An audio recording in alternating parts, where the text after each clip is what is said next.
be live. I didn't realize when I was making my first one that I accidentally had it on private.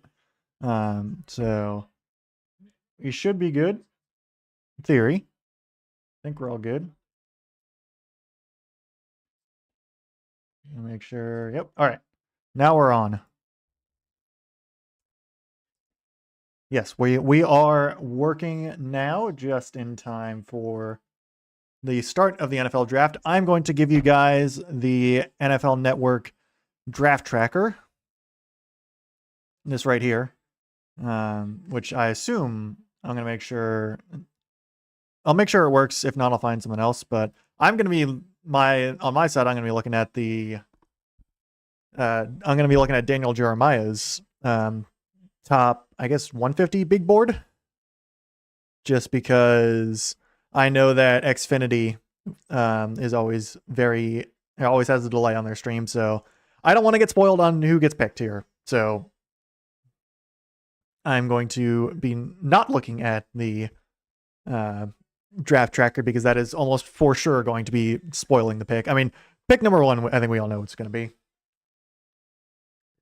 I think we all know it is going to be Fernando Mendoza out of the University of Indiana. Heisman winner, national championship winner this past year, had a season for the ages and all that. So we'll see what happens after that, because that is the big question. I think, actually, let me also pull up draft order.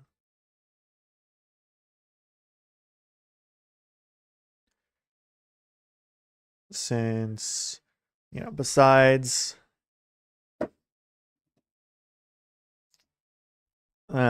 pick ones, like first couple I know, says Raiders, Jets, Cardinals, Titans, Giants, Browns, Commanders, Saints, Chiefs, Giants again, Dolphins, Cowboys, Rams, Ravens, Bucks, Jets again, Lions, Vikings, Panthers, Cowboys again, Steelers, Chargers, Eagles, Browns again, Bears, Bills, Niners, Texans, Chiefs again, Dolphins again, Patriots, and Seahawks to round out the first round.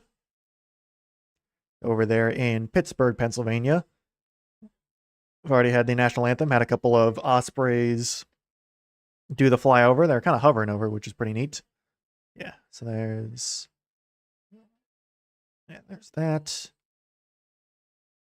Fernando Mendoza, I think, is at home. He's not attending the draft. But for some reason, if he doesn't go number one overall, that will be quite the shocker. But it seems to be pretty set in stone that it is Fernando Mendoza that is going to be number one overall to the Raiders. Looks like Alvaro Reese and Jeremiah Lover there. I'm not the biggest college football watcher. I try and tune in on Saturdays when I can. But I do not know the prospects all that well. I definitely have watched plenty of mock drafts and stuff. Like I follow like Football Analysis, Brett Coleman, some of those guys. I know like That's Good Sports has done some analysis as well on some of the prospects.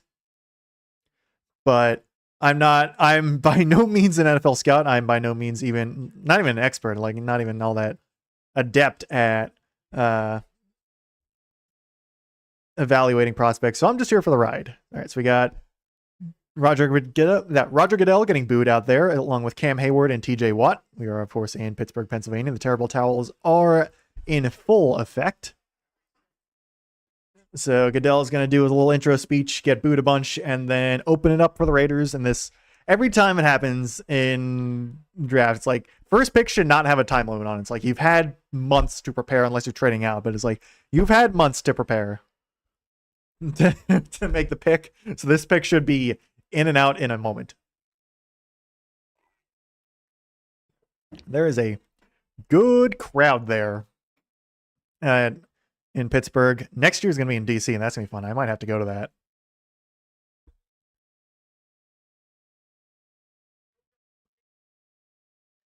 So I'm not sure where the yellow comes from for Pittsburgh, but it is everywhere. Pretty cool because my yellow is my favorite color.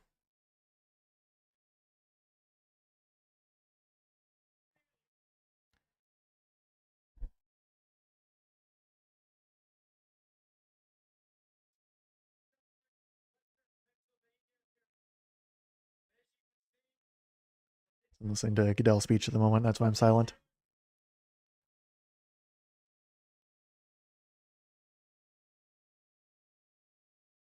I didn't realize TJ Watt was an 8-time Pro Bowler, but I guess he was drafted in 2017. So that's been 9 years now at this point. I guess what year did he not? I probably wouldn't have made it. There he was injured. I don't know. Yeah, Cam Hayward. I think he was Walter Payton Man of the Year at some point. I feel like he was. And now Cam Hayward is up to speak.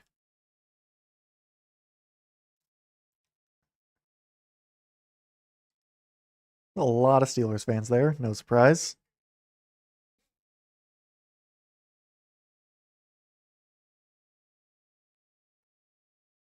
"92 career sacks for Cam Hayward, second most in team history. First would be, I don't know, maybe Mean Joe Green? Can't think of it off the top of my head. I'm actually going to look it up. Hang on. Who is the... Oh, wait. Who's... someone else is going up on stage, and I can't recognize him immediately because I'm not a big Steelers historian, and I just missed what Cam Hayward... I think he named him.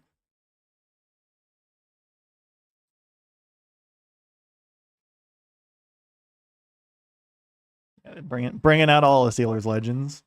Lynn Swan, Hines Ward. And it's not going to be into that.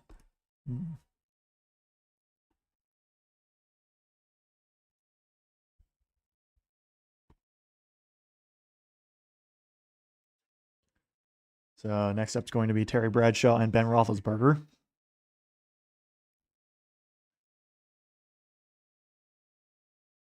Oh, TJ Watt actually leads the team in sacks all time. I didn't realize that. So he's first, Cam Hayward second, James Harrison third, LC Greenwood fourth, Joe Green. Oh, he's fifth. Okay. But yeah. Big Ben and Terry Bradshaw are up there.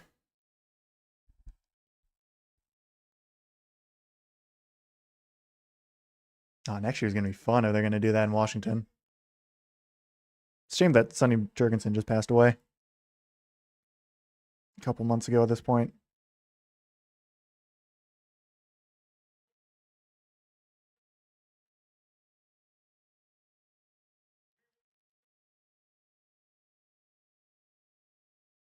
They're just immediately back to booing Roger Goodell. That's really funny.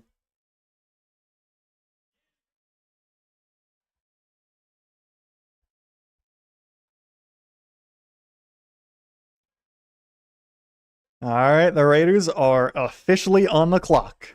And again, this pick should not take the full 8 minutes.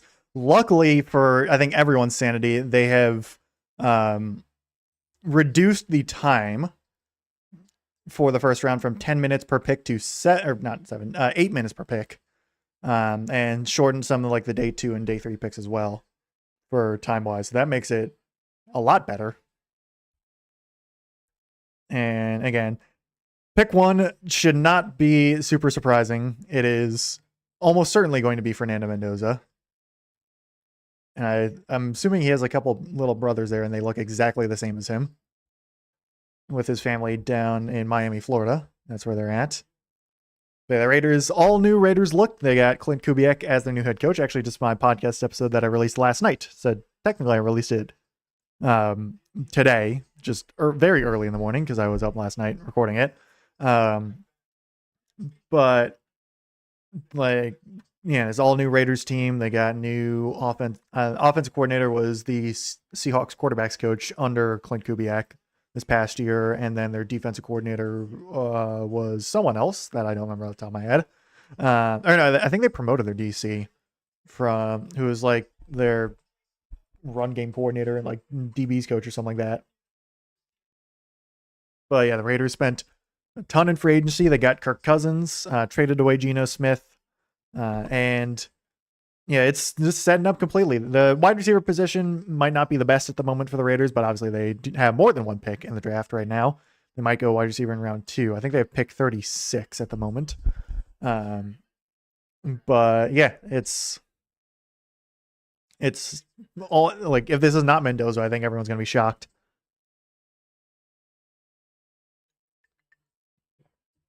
since quarterback-wise, the only other one would probably be Ty Simpson, who might go in the first round, potentially. Maybe. We'll see. I'll theorize after we get past the first pick on Ty Simpson. But like there's no reason not to go Fernando Mendoza here if you're the Raiders, because you have, I mean, Cousins is fine, but you're probably there's a better chance than not that you're not going to have the first overall pick next year. And while everyone is certainly hyping up next year's class, I don't know. I mean, I think quarterback wise is what, like Arch Manning, Lenore Sellers.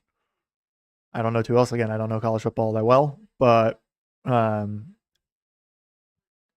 it's like, why roll the dice for next year with a maybe potentially better quarterback prospect when Mendoza's clearly shown to be pretty good over this past year. And you've got the pick of the lot essentially, if as the Raiders. They've taken 3 minutes now and not have selected their pick. The pick is not in yet. I never understand why the first pick is not in instantly. But yeah, they added Tyler Linderbaum to the massive contract, Jalen Naylor as well, Quay Walker and Kwity Paye and Nakobe Dean. Just a ton of players in free agency for the Raiders. Teron Johnson as well. We'll see what happens. You got Kurt Warner talking there. I'm watching the NFL Network broadcast, not ESPN, because I don't really want to listen to Mel Kiper yap. He's not very enjoyable to listen to most of the time. But yeah, so this should be interesting to see for the Raiders, but please just submit the pick. I beg of you. It's like, this should not take this long. I never understand. So last year they picked, who did they pick last year? I actually don't remember off the top of my head who the Raiders picked last year. Why is that? Why am I blanking on that? Hang on. 2025 NFL draft.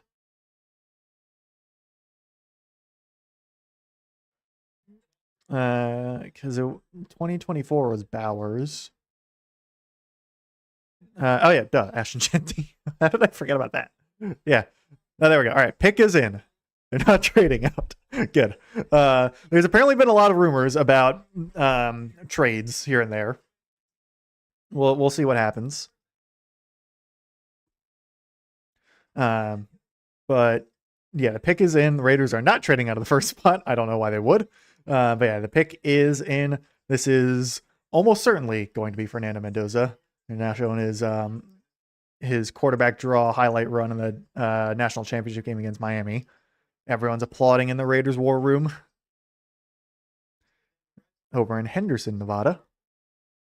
John Spytek, I assume, is somewhere in there. I don't know his face off the top of my head. I don't see Brady in there at the moment, but there's a good chance Brady has a word in there for at least some of these picks. But yeah, so the Jets are now on the clock officially. And the pick is in. How long will it take for Roger Goodell to get out there and announce the pick?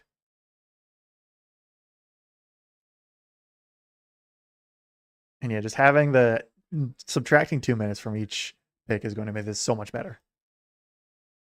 But having, Jeanty, Bowers is really the receiver core, but adding Jalen Naylor, Trey Tucker as well. Add some kind of other nice wide receiver there. Raiders offense could be fun. Also, the offensive line is definitely a big question mark, but getting Tyler Linderbaum certainly helps. But Goodell is up, getting booed again. He is preparing to announce the first overall pick.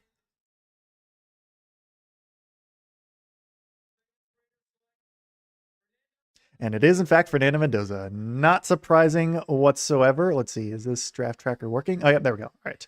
Just had to refresh the page. Yeah. It is Fernando Mendoza, taken by the Raiders. The least surprising pick of the night. The new superstar quarterback, in theory. Definitely college superstar. But yeah, new quarterback, new franchise quarterback for the Raiders is Fernando Mendoza. So now we can really get the draft started. Oh yeah, how are the Red Sox doing, by the way? Are they beating the Yankees? Please tell me they are. Dang it, they're not. That sucks. They blew it in the 7th, kind of. I mean, it's still going, but let's see. So yeah, Jets up now. All right, just checking up on Twitter real quick. All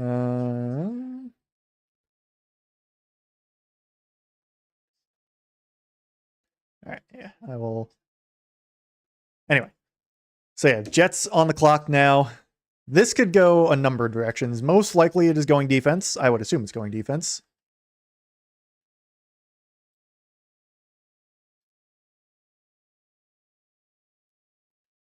And I mean, I think the top ones that I've seen, Arvell Reese, the linebacker out of Ohio State, has been one of the consensus. Ruben Bain and David Bailey, the edge rushers out of Miami and Texas Tech. I think between those three, it seems like it's going to be one of those three. Who of those three, who knows?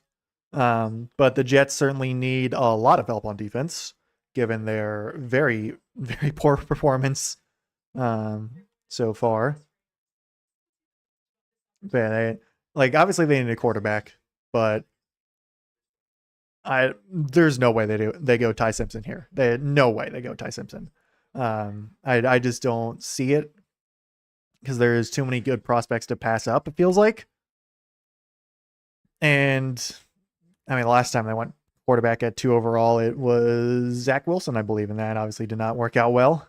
And they, definitely need edge rusher because they traded away Quentin Williams and Jermaine Johnson on the defensive line.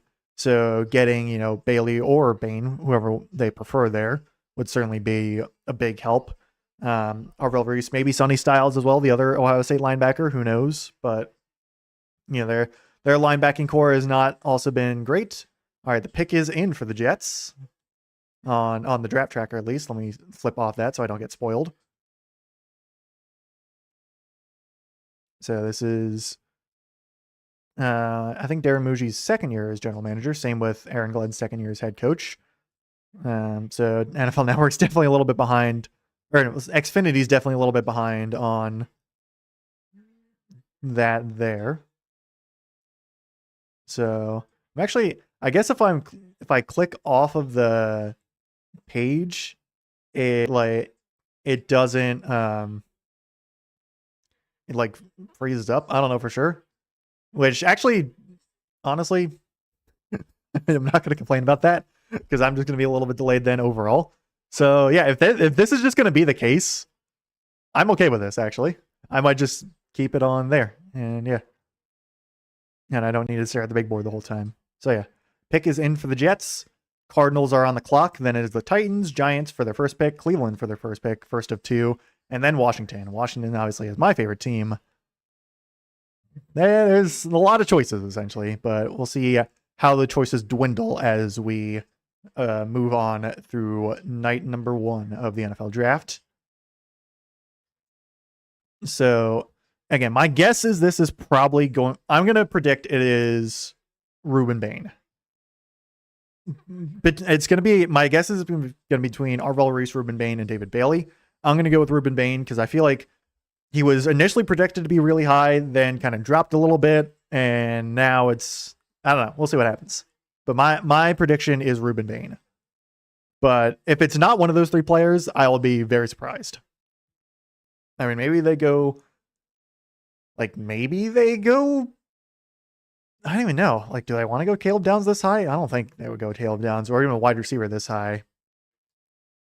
My guess if they go wide receiver, if they were going to go wide receiver, it would be with their second pick, I think pick 16. So Goodell is now going out to the podium for the Jets' first pick of the night. Second overall. Let's see what it is.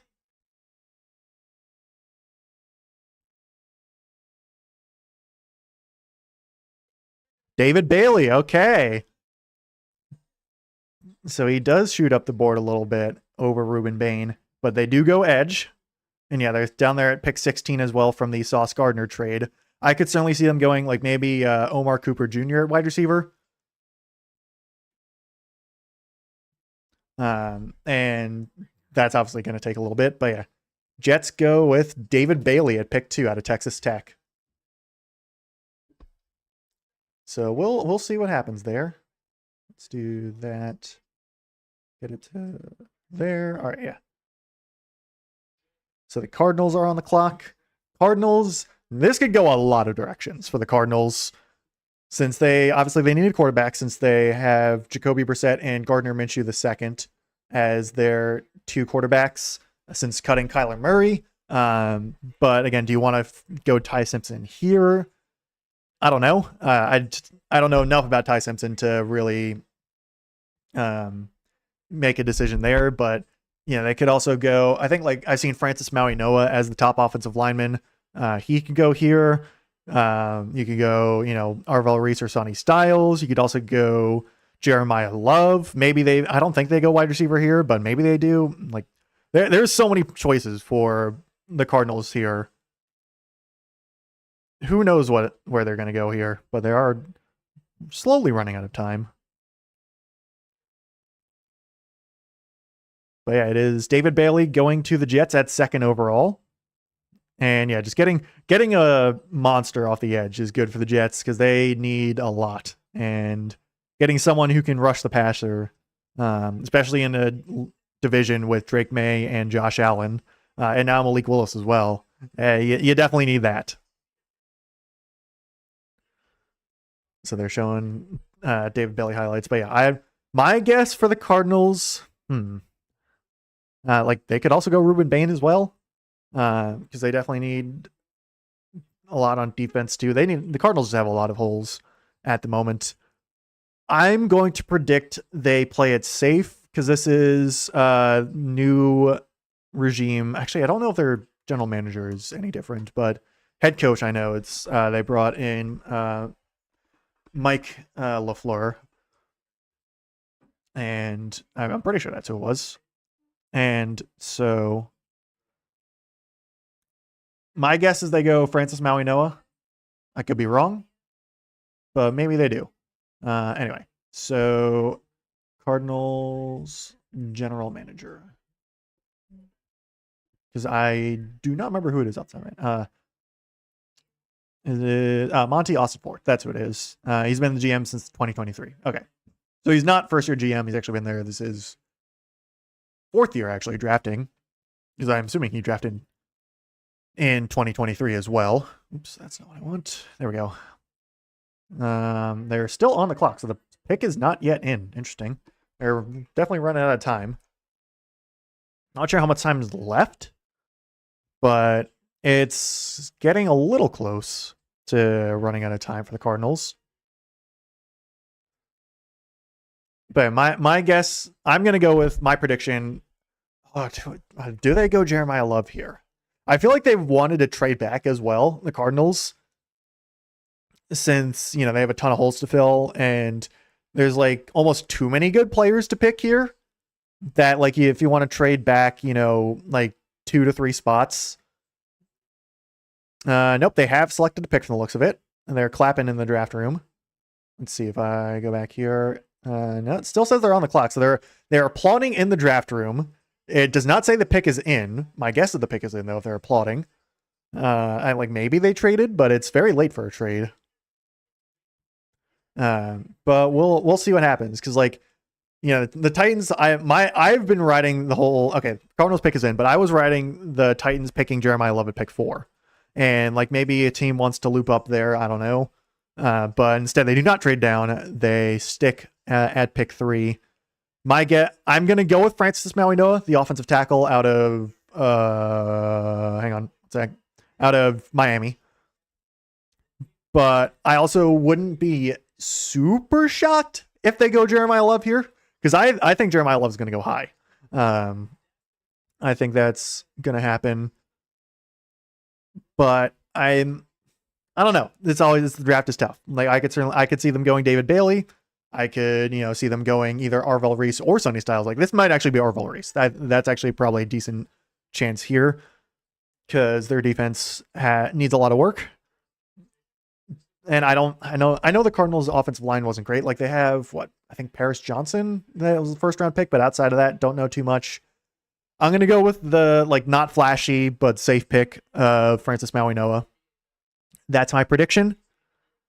But I could see this going so many directions. That's like what this draft seems to be, is that like the top 10 picks or like the top 10 players in the draft really feel like can't miss prospects anywhere. So like, Mendoza, obviously, David Bailey, Ruben Bain, Sonny Styles, Arvel Reese, Maui-Noa, Jeremiah Love, Carnell Tate, Caleb Downs, even Jordan Tyson. There's just a ton of good players that you can go with that it's like, in theory, you can't go wrong, but that is very much laying down a prediction and not like very much guesswork and not, it's the draft. You can never like truly predict how these careers are going to go. And then also it's like you can really ask probably 100 different scouts and they'll probably give you 100 different like slightly nuanced takes on different players here and there. But Roger Goodell is heading out to the podium to announce the Cardinals selection at pick 3. Cardinals select Jeremiah Love. Oh, wow. Okay. I floated the idea, but I was actually not expecting that. So the Love goes 3rd overall to the Cardinals. They definitely need a running back help, especially with James Conner injured. But that throws, I think, a wrench into a lot of things. Wow. Okay. Jeremiah Love, 3rd overall to the Cardinals. Okay. There we go.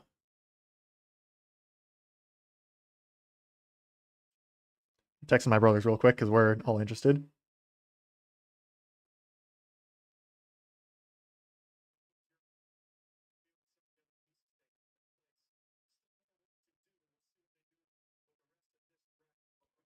So yeah, Jeremiah Love to the Cardinals. There goes my prediction for him going to the Titans at pick 4. So he's actually one above than I expected. Wow. Okay. So the Cardinals, I don't mind that at all. Because again, they're like, once James Conner went down, and I had him on my fantasy team, so I was very upset when that happened. And so I was like paying attention. Like their running back room was just not it, and it certainly didn't help that their entire offense was just really bad. But yeah, just getting a dynamic weapon for most likely whoever they're going to pick pretty high next year in the draft. That's probably what's going to happen.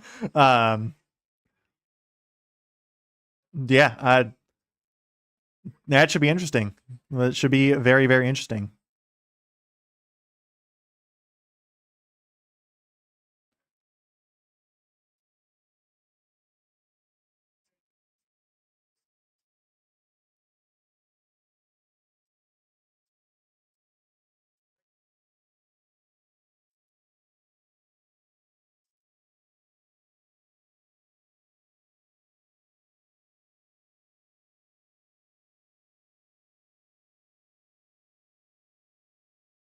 All right, so let's text my brothers again. So yeah, Jeremiah Love. I again don't mind the pick at all. I think it's actually pretty solid right there. I'm curious to see how their defense is going to fare, but it's Mike LaFleur. I almost said Mike McDaniel, different Mike. But yeah, Mike LaFleur.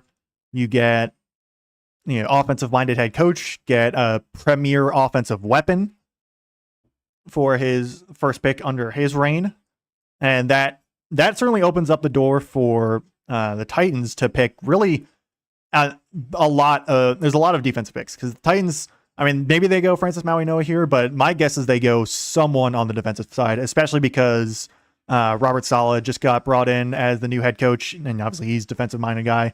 So my guess is this is where Arvel Reese goes, and maybe it's Sonny Styles, but this is where I think Arvel Reese goes. So the Titans pick is in. So I'm going to freeze the draft tracker there so I don't get spoiled. I mean, maybe they go Carnell Tate or one of the top 3 wide receivers. But my guess is this is going to be defense for the Titans. If it were to be offense, it would be someone on the offensive line, most likely Francis Maui-Noa. because he seems to be the consensus top offensive lineman. But again, I think it's defense. My prediction, which I am, well, I'm not really going to count my prediction for Mendoza because that was like, my Mendoza pick was, you know, what mostly everyone had, so that's not really like anything. But I'm 0 for 2 on like actual predictions for, because I had Bane and then Maui Noah. So I'm going to go Arvil Reese here. That is my guess. But I'd be surprised if this is not defense, essentially, for the Titans. Though, again, you do have the question of, do you want to draft someone to help out Cam Ward? Because, especially on the offensive line, that is why I'm kind of leaning towards Maui Noah as well, because Cam Ward was sacked a ton. Obviously, just the offense as a whole, and like the scheme was not good. But, I mean, I'm like talking myself into going offensive line here for the Titans. But just because it's Robert Saleh, not Brian Daboll as the head coach, I'm thinking this is going to be defense here, and they just load up on offense later on in the draft. But we'll see what happens.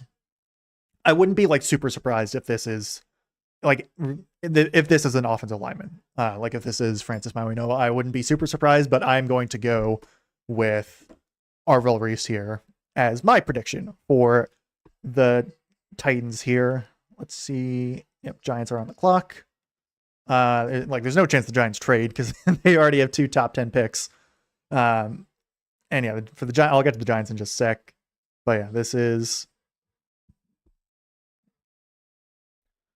well, it shouldn't be too much longer for Goodell to go out and announce the pick, but yep, he's actually walking out right now. So yeah, my guess here is that this is going to be Arvil Reese.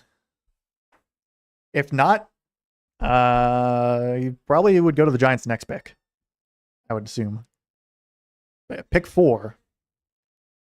Titans select Carnell Tate. Wow. Okay. So they do go offense and go wide receiver. Okay. That shakes up the board a ton. Okay. I don't think anyone had Carnell Tate being the first Ohio State guy being taken off the board. Draft Tracker is actually late to this for some reason. Hold on, let me actually, if I refresh. No, oh yeah, there we go. Now it's in.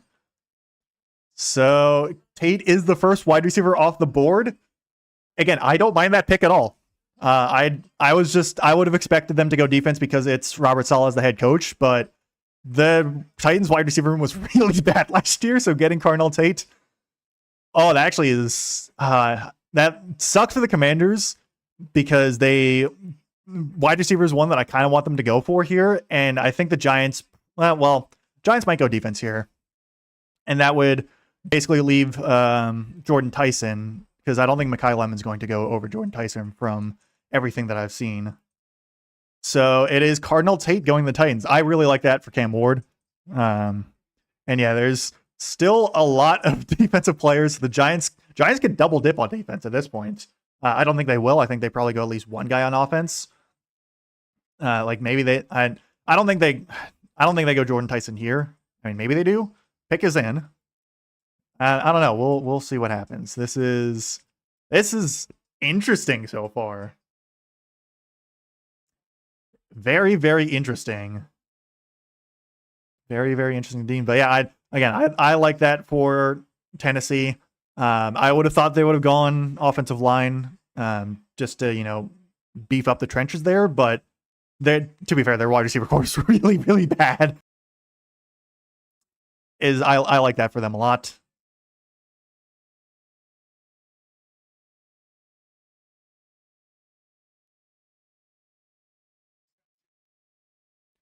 But yeah, this is, for the Commanders, because I'm looking at them, obviously. Offensively, they're basically, unless Jordan Tyson I could see Jordan Tyson maybe going to the Browns or the Giants here if they really want to go wide receiver. But that would basically leave them with, Arvil Reese, Sonny Styles, or Ruben Bain, or Caleb Downs. So the board is not breaking bad for the Commanders at the moment, I don't think. Like, you are bummed at losing out on Jeremiah Love and Carnell Tate, obviously. But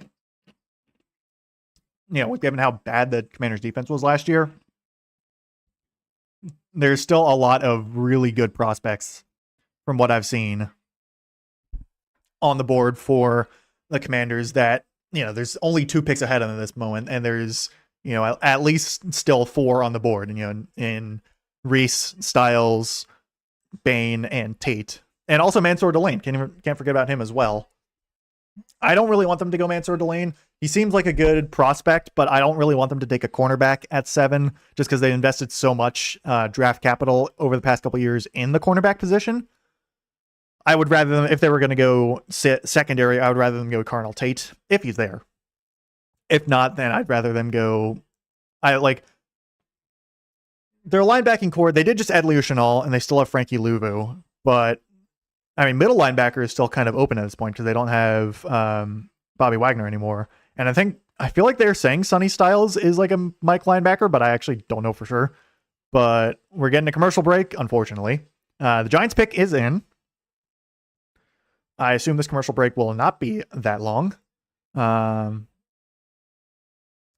so, yeah, we'll see what happens. If I go here, so yeah, the Browns are on the clock. This was their just their regular pick, and then the second one they have is from Jacksonville after they Jacksonville traded up to get Travis Hunter last year. This is the Giants pick. This is their regular one.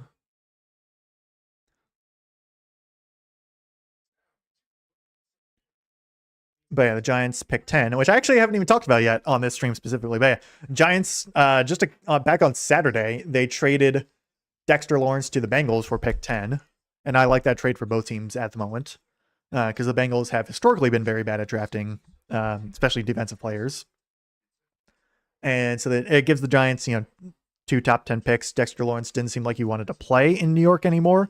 So, he doesn't really go to a better defense at all, but he gets paid over there. Because I'm pretty sure they extended him. And the Giants obviously get the 10th overall pick. So we'll see what happens here. But yeah, I think how the Giants pick is going to determine it's really going to determine how the Commanders go, because I think the Browns, I think that's where Francis Mauigoa is going to go for the Browns at pick 6, because they really need offensive line. Mauigoa is still there. Maybe the Giants go Francis Mauigoa. I don't think they will. I think there's just too many good defensive guys to go with. And again, I think there's a decent chance this is where Arvell Reese goes. And if Arvell Reese goes there, I wouldn't mind Sonny Styles. I wouldn't mind Caleb Downs either for the Commanders at 7. I wouldn't mind Ruben Bain either at all. It's like I'm slightly less high on edge than I was a couple of months ago because the Commanders really beefed up the edge position, or the defensive end position, edge rusher, however you want to call it, in free agency with Odafe Owe and Caleb Chason. I know Chason's only on a 1-year deal, but there's, in theory, he plays well. They sign him to a bigger deal after that to stick around in Washington, and always sign for 4 years. So we'll see what happens. It should certainly be interesting. It's the mystique of the draft. But this is the benefit about picking so high for the Commanders, is that even though they have a lot of needs, there's too many good players that at least one of them is going to wind up there for... oh wow, the Chiefs actually traded up with the Browns. I saw that when they were going to commercial that it was like the Chiefs were up next, and I was like, the Chiefs are picking 9th, but no, they've traded up with Cleveland to actually leap over the Commanders. Maybe they're thinking the Commanders might go Mansour Delane, because the Chiefs definitely need cornerback help. Curious what the deal is for those two, because they don't really need... I don't know. My guess is that pick for the Chiefs is going to be Delane.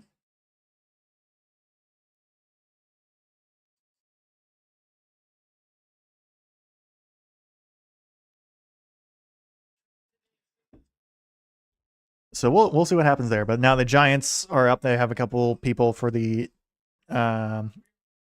tragedy assistance program for, I think, wounded veterans, I'm pretty sure. Family of United States Army Major Paul C. Volke. So it's NFL doing good stuff there. The Giants, my prediction here, I'm going to go with Orville Reese. That's my prediction. Oh, well, maybe they go Ruben Bain. I don't know. But my prediction here is Orville Reese.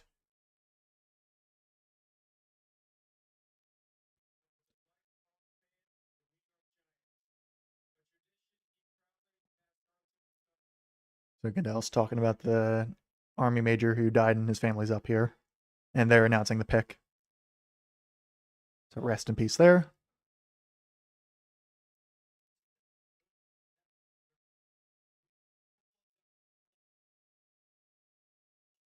Here is Orville Reese. Okay. I got a prediction right. There we go. So they're listing him as edge rusher. He's more, I think, listed as a linebacker, really. But yeah, this is Orville Reese. So the Chiefs' pick is in already. So they traded up and got it in very quickly. So the Commanders are on the clock now. Maybe I don't think the Commanders trade down either. I actually don't really want them to trade down. Oops, sorry about that. So yeah, I'm not surprised that they go Orville Reese there, because they definitely need a lot of help on the defensive line and just pass rushing and all that, especially after Dexter Lawrence left. So yeah, that's not super surprising. Okay, so the Chiefs acquire pick 6 from the Browns for pick 9, 74, and 148. So I guess that's early mid third round pick, and I guess a 4th or a 5th round pick as well for the Browns, trading back 3 spots. So I don't mind that pick, actually, because I think the Browns still pretty much in line for Francis Maui-Noah on the offensive line. Since the Chiefs, I don't think they're going to go offensive line here. Again, I think the Chiefs are going to go. I think this pick is Mansour Delane for them. And then Saints, they're not going to go offensive line because they've drafted offensive line in the first round past 2 years. And they might go Jordan Tyson maybe, or they could go Ruben Bain. But I don't know. We'll see what happens.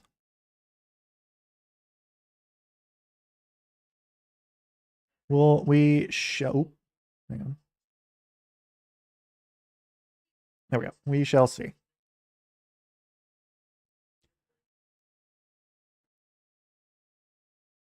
But yeah, pairing up Orville Reese with Abdul Carter certainly going to be annoying as a Commanders fan. But, say la vie. It's what happens when the Giants suck for so long.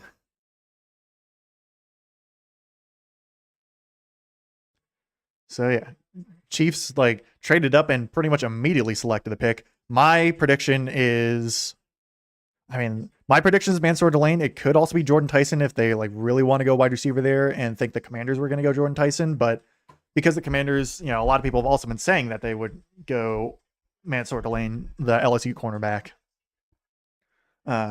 which I'm fine with the Commanders not going at all. I don't think they really need a cornerback at pick 7. And the Chiefs definitely really need cornerback after trading away Trent McDuffie and also losing whoever the other one was that also signed with the Rams that I can't remember off the top of my head. But losing 2 of their top corners in the offseason, they really need cornerback help. So I think trading up to pick Mansour Delane is the play here. Maybe they go Jermod McCoy, the other kind of top cornerback prospect out of Texas. I think he's just been injured a bunch. But yeah, my prediction for the Chiefs here is Mansour Delane. And with that, since they're doing not Chiefs related things, they're still kind of highlighting Orville Reese a little bit. I'm going to go check Twitter, see how everyone is reacting there.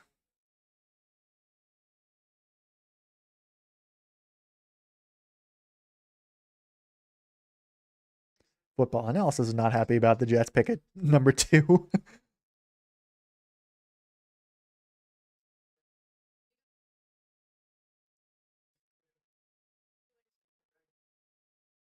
I'm still pretty surprised that Jeremiah Love goes 3rd overall there. But yeah. So yeah, the Chiefs trade up for the Browns there. And again, pretty sure it is going to be Mansour Delane. Say they Browns trade back 3 spots, get a 3rd round pick and a 5th round pick from the Chiefs. So that's not a bad haul there to move back 3 spots and still be in prime position to select one of the top prospects in the draft at the moment.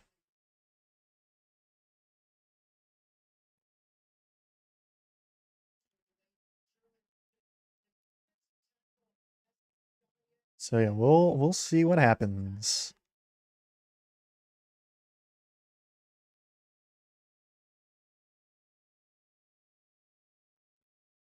Commanders apparently took their time. I think their pick is in. But they had a lot of choices. And I think that's why, they had a decision to make. And also for the Giants, that also is question about Kayvon Thibodeau, because Brandon Burners remind me of that. Like, my guess is Thibodeau gets traded at some point because he's kind of the odd man out at this point. But now Goodell's up to announce the Chiefs pick. My guess is Mansour Delane here.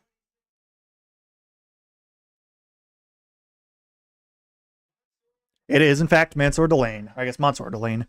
And so, yeah, that's not surprising. I'm perfectly fine with that, to be honest, as a Commanders fan. I didn't really want to take him there at pick 6. Or not pick 6, pick 7. So I'm okay with him going there. Still leaves Sonny Styles, Ruben Bain, Jordan Tyson, Caleb Downs on the board for the Commanders. So if it's any one of those 4, I'd be okay with that.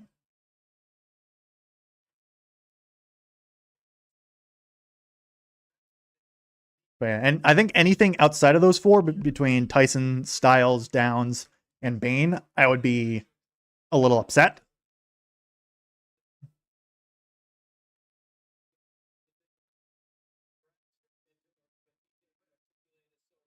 And yeah, I'm just texting friends and family about stuff, so hang on a sec. So yeah, between Sonny Styles, Ruben Bain, Jordan Tyson, or Caleb Downs.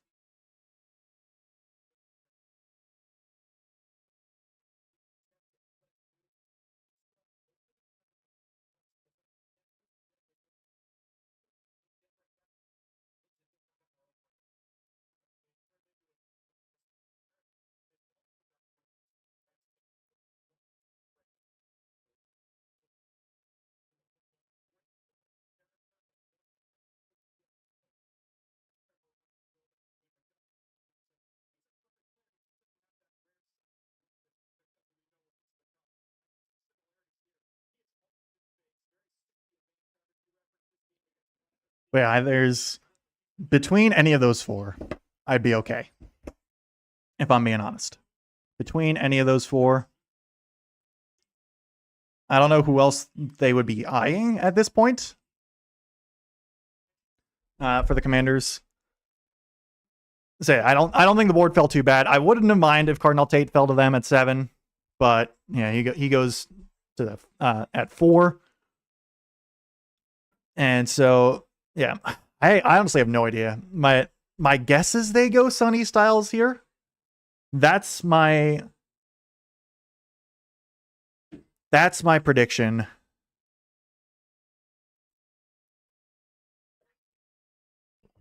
But I don't know for sure, if I'm being honest. The pick is in. So the Commanders are not trading out, which I'm happy about. Yeah, it's a pretty nice process there for Kansas City. So I don't mind that. But yeah, pick is in for the Commanders. Have to wait a couple more minutes. I am very curious. I would certainly be happy with Sonny Styles or Caleb Downs. I think those I like those 2 right now above Tyson and Bain. I wouldn't be unhappy at all if they'd pick Tyson or Bain. I mean, I don't really want them to go Mekhi Lemon because I feel like he seems good, but I feel like he's not quite rated as highly. And this is all from like secondhand sources on my part. Like I'm not evaluating these guys personally. I'm just looking at going off of what I've seen from other people talking about them. But I would like a wide receiver for Jaden Daniels outside of Terry McLaurin. Like there's a good chance they're going to get Brandon Ayuk at some point whenever Brandon Ayuk gets released. Don't know when that's going to happen, but it's like seems like a foregone conclusion that it is going to happen at some point in the future. But outside of that, not too much there in the wide receiver room, like proven. So that's why, like, you would have liked Carnell Tate because he seemed like he was a high floor guy, and Tyson, he seemed like he has the biggest ceiling out of any of the wide receivers. He just has injury concerns. But it looks like Clayton Portis, and I can't tell who else is out there. Might be Art Monk. They're talking about Walter Payton Man of the Year as well, but I'm 99% sure that's Clayton Portis and I think Art Monk there. Oh, never mind. I was completely off. It's Lynn Swan and Jerome Bettis. It's completely off. It's because they're both Walter Payton Man of the Year members, and they're bringing up the most recent Walter Payton Man of the Year winner, Bobby Wagner. Oh yeah, because oh no, wait, hang on.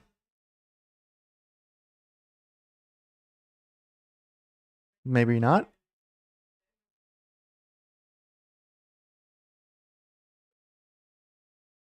Okay, here comes the Commander's pick. Oh, I'm nervous. I'm so nervous. Sonny Styles. Okay, I'm good with that. I am perfectly fine with that. I am perfectly fine with Sonny Styles. Okay, we're good. I don't have to stress anymore about the first round.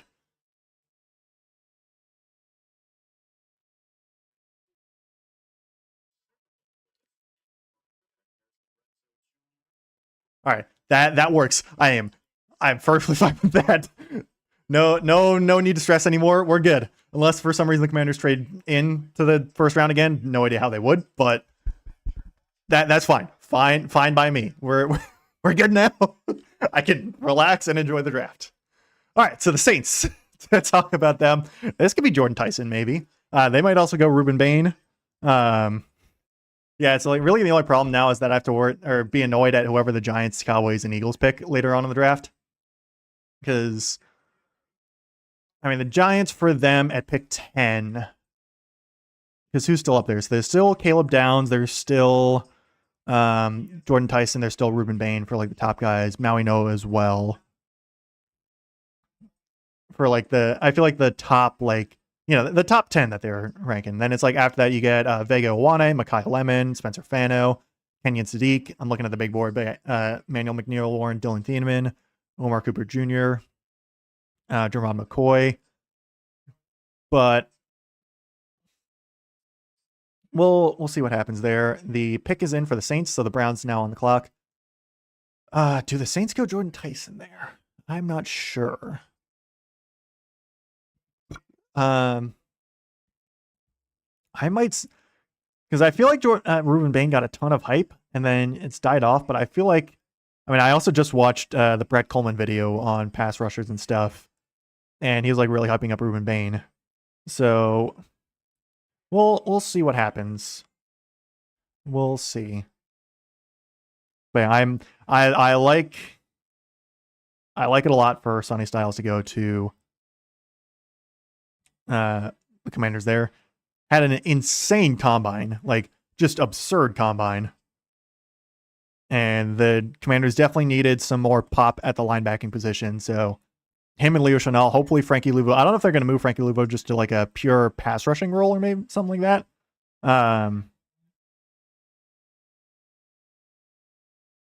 But yeah, that is, I am for sure happy about that.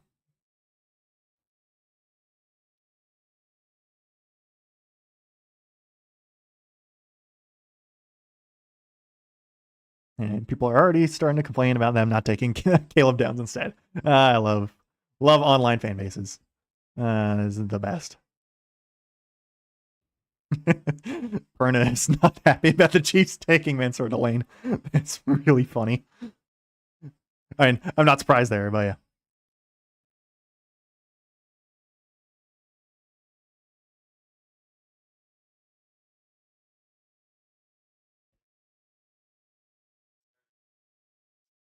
I'm listening to Sunny Styles talk at the moment.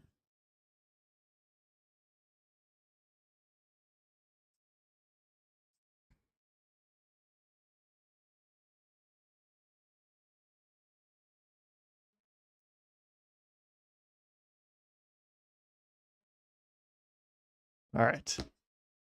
I'm still entering him, but I'll talk again. 6'5", 244, and runs a 4.46 640. That is absurd. That is crazy. And yeah, his combine was just ridiculous. Just pure athletic freak there, is Sonny Styles. So yeah, Saints, Browns, Giants, and Dolphins up next. And Saints pick is in. They're going to commercial break, so the Browns are on the clock. Who do the Saints go with?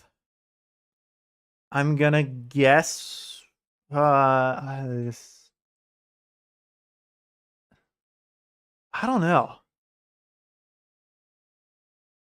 What I wouldn't mind is if Jordan Tyson and then Jordan Tyson and Caleb Downs go 8 and 9, so that prevents the Giants from getting him at pick 10. From getting either of them, they have to settle for someone else. I don't think that's going to happen because I think Caleb Downs is going to go to the Giants. Are they going to take him at 10? Maybe. I don't know. Because again, I've been really high on the Browns taking Maui Noah at offensive line. Now at pick 9. Because they lost their entire starting offensive line to free agency this past offseason. So going offensive line would not surprise me in the slightest if that happened. I honestly have no idea who the Saints are going to go with here. Because wide receivers definitely need, because outside of Chris Olave, they don't have much. It's, do they like Jordan Tyson, Mekhi Lemon, or even like Omar Cooper Jr.? I would have been. I don't know if they want them there. Hang on, I got a text friend here.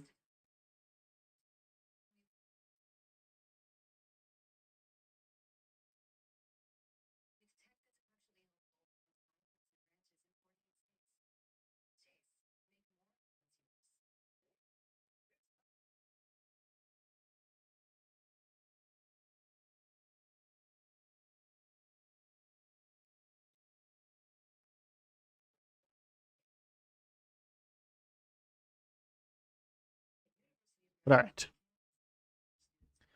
Yes. Got to text all my football friends about stuff, so I can't multitask all that well. Yeah. I don't know what the Saints go with here. This is intriguing because, again, the Saints have a lot of options. I think more in terms of the top prospects on the defensive side, because there's still Bain and Downs compared to Tyson, who's left. Running back wise, I don't think we're going to see. I don't know if we're going to see another running back in the first round. Maybe we will, maybe we won't, but definitely not this high from the looks of things. So it's really, I don't think Saints go Kenyon Sadiq here either. I don't think they need a tight end that badly. I've been on the train of Kenyon Sadiq going to the Panthers at pick 19. That's been one of my hard predictions there. But we'll see what happens. Let's see. Is this? So yeah, Saints pick is in. Brown's still on the clock. We'll see what happens there. Still no offensive line yet, either. There's it feels like a lot of the offensive line predictions are the teens, essentially. A lot of those guys going in the teens for various offensive line picks. So I think the Browns pick is in now, but I'm gonna wait a sec because Roger Goodell is walking up to the podium now for the Saints, so I don't want to spoil myself. They're swinging Sweet Caroline there over in Pittsburgh. I guess Pittsburgh. I think it's still in Eastern Standard Time over there. I'm pretty sure. I'm not sure where Central Time starts off the top of my head. I'm not quite sure. So the Saints. Who do I want to pick here? I'm gonna predict Ruben Bain. That's my prediction. I don't think it's gonna be right, but that's my prediction. I'm very curious to see where this goes. This could go a lot of directions. Saints select Jordan Tyson. Okay, they do go wide receiver. All right. That was almost my pick over Bain. That was almost my prediction over Bain. there for the Saints. And so I was flipping between those two in my head. I went with Ruben Bain. So instead it's Jordan Tyson. I am actually really happy with that because that means he doesn't go to the Giants. I'm actually really, really happy about that right now.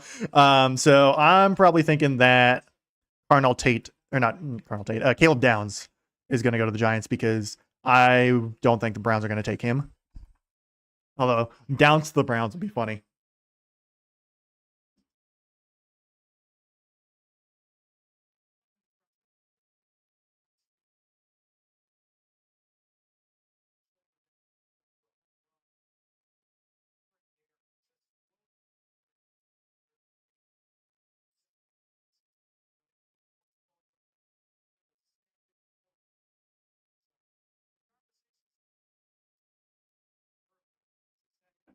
All right. That actually makes me happy that Tyson is not going to the Giants because everyone is saying pretty much from what I've seen is that Tyson has injury concerns, but when he is healthy, he has a ton of upside and like is potentially the best wide receiver in this class. So keeping him out of the division certainly makes me happy.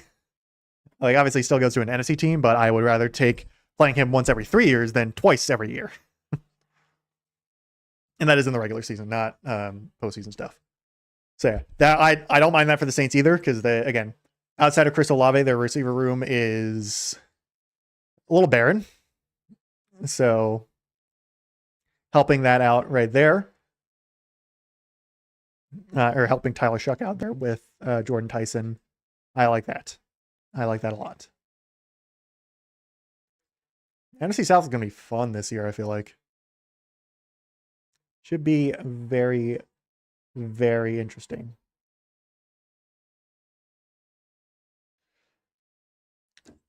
So again, Browns pick is in. I am one of my, like if I were to bet money on this, I would be betting that Francis Mauigoa is going to the Browns there at pick 9, or at least some kind of offensive lineman. That is like, I feel like it's not that much of a like hot take or like, you know, big surprise or whatever you want to call it. My guess is pick 9 will be Mauigoa. Pick 10, my guess would be at that point Caleb Downs, just because he's been rated so highly. If not, I mean, maybe the Giants go Mekhi Lemon if they like really want to go wide receiver, because they obviously went defense at pick 5. And there's not too many like super highly rated like interior defensive linemen for going that high. Like there's like the next edge rusher wise, and I mean there's no reason for them to go edge because they just picked Arvil Reese. But like interior to make up for Sexy Dexy, like you could see, I think that's what Peter Woods is one of them, Cade McDonald as well. But they're not ranked super high. So like maybe they go, I don't think they'd go Jermon McCoy either. I'm very curious. And this obviously it's dependent on the Browns pick, but I'm going in with the assumption that the Browns are picking an offensive lineman, most likely Francis Mauigoa. And maybe the Giants also go offensive line at pick 10. Like maybe they go Vega Owane or Spencer Fano. Who knows? But you know, the top guys are off the board there on both sides, really, outside of Caleb Downs, it feels like, since he's been rated very highly. It's just they're always saying, you know,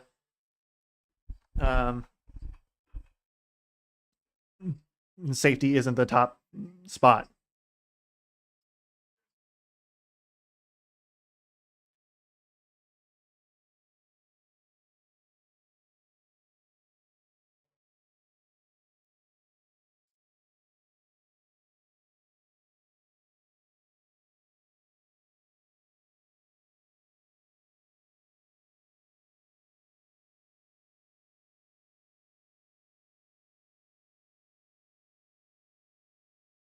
All right. Yes, text my brother again.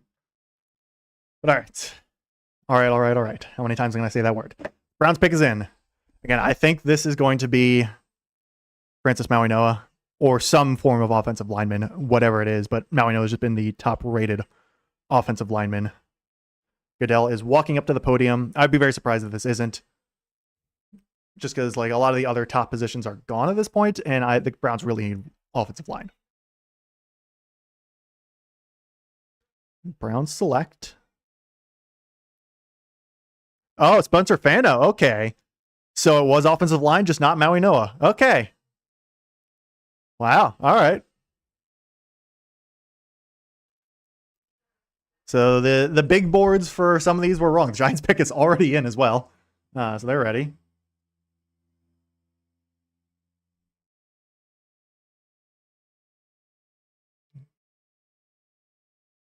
All right, so that is first offensive lineman off board. Again, not surprised at all that the Browns go offensive line there. Maybe the Giants do go offensive line. I could certainly see that as well. Like maybe they go Maui Noah. But my guess, I'm going to predict Caleb Downs goes to the Giants here at pick 10. But again, they could go Maui Noah.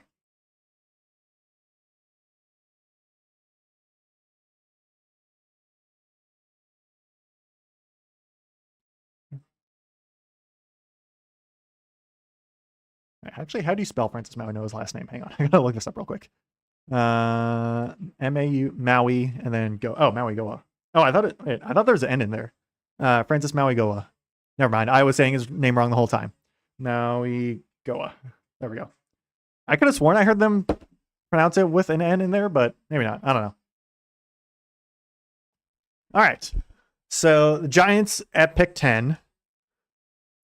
So, Goodell's already out there. That was really fast. Okay. Again, so I'm going to predict Caleb Downs here, but I wouldn't be shocked if this is Maui Goa. That's my prediction is Caleb Downs.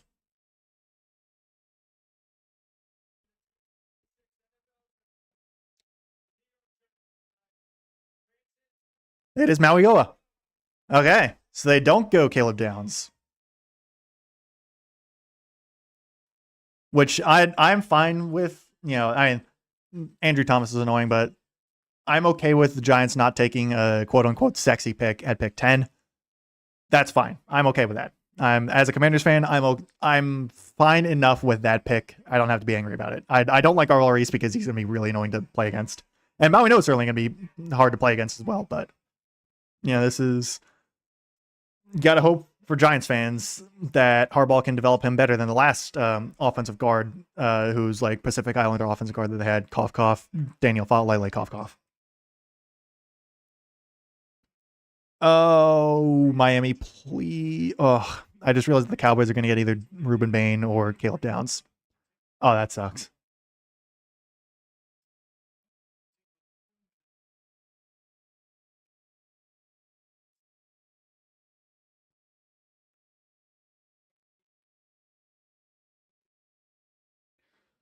Okay, so Cowboys actually traded up one with the Dolphins. Okay, interesting. They move up one spot. My guess is I'm going to assume Cowboys are going to go Ruben Bain here because they really need edge rusher, and Bain is still on the board. So that's unfortunate there. And I think the Dolphins, I mean, they might go Mekhi Lemon. They could also go, I mean, Caleb Downs is sliding pretty far at the moment, especially if he doesn't go to Dolphins, because I don't know. We'll see where Caleb Downs ends up, because that's going to be, it's like a Kyle Hamilton situation at that point.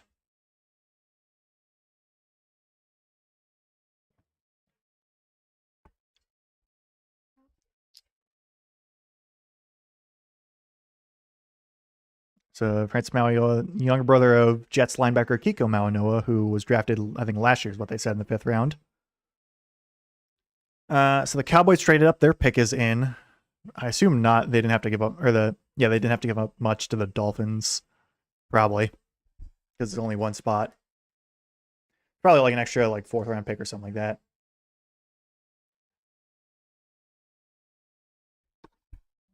Also,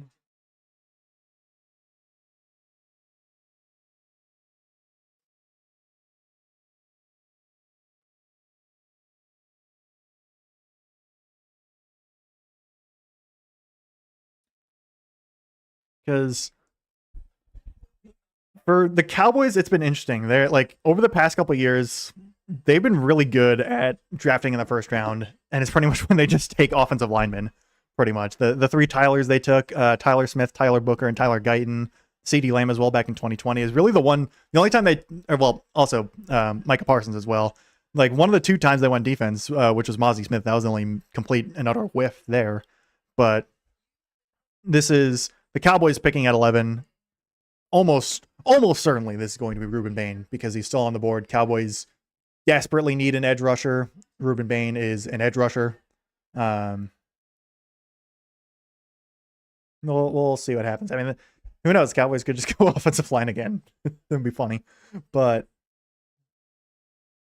yeah, I mean, I think so. They give 2 5th-round picks, the 177th and 180th. So pair of 5th-round picks to move up 1 spot with in the draft. I'm predicting Ruben Bain. If not, it would be Caleb Downs. Anything other than that, I would be utterly shocked. Like just completely utterly shocked if this is not Bain or Downs. But my guess is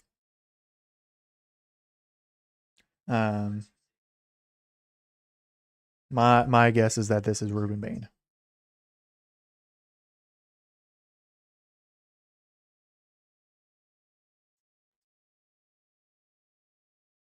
Okay, why is Twitter being weird and recommending me people that I don't care about on my following page, the one I'm not following? Okay. So yeah, I do like that a lot for the Giants, getting Mauigoa there because he's gonna play guard for sure. He's gonna play guard. Fortunately, the Red Sox lost. Really would have liked if they had beat the Yankees at all. Would have been nice, but they didn't. Because it's nice. It's a good day when the Yankees lose, and it has not been a good day for a while, unfortunately.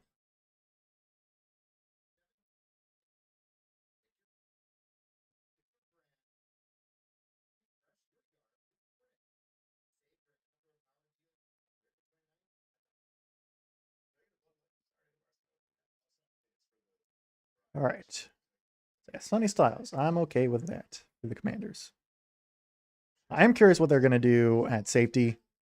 Like if they're just going to run back Quan Martin again. I mean, maybe they do Will Harris. I don't know. We'll see what happens.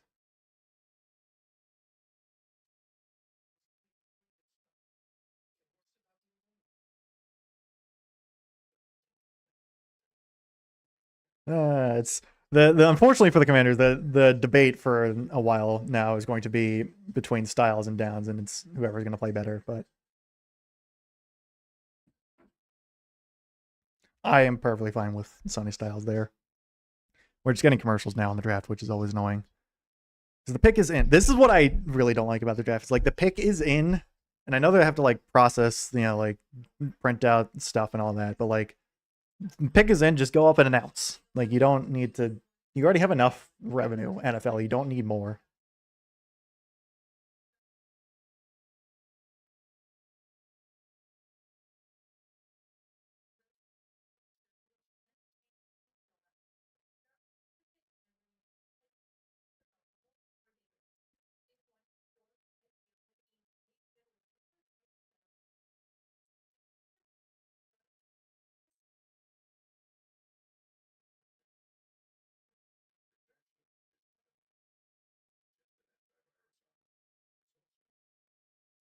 Gotta love Commander's Twitter sometimes. Just the dumbest place possible.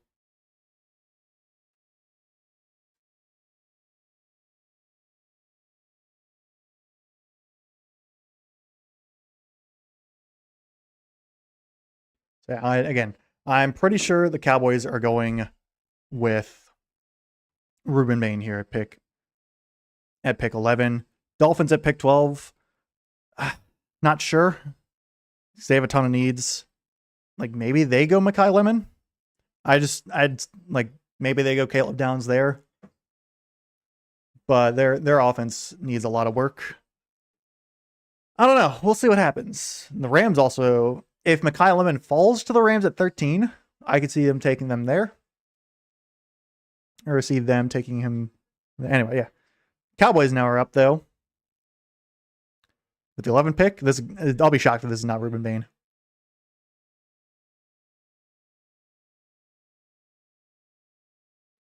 Oh, no, they actually go Caleb Downs. Okay, wow. I mean, I know Caleb Downs is supposed to be really good, and it sucks that he's going to go to the Cowboys. But wow, like no one wants Ruben Bain at the moment. That's crazy.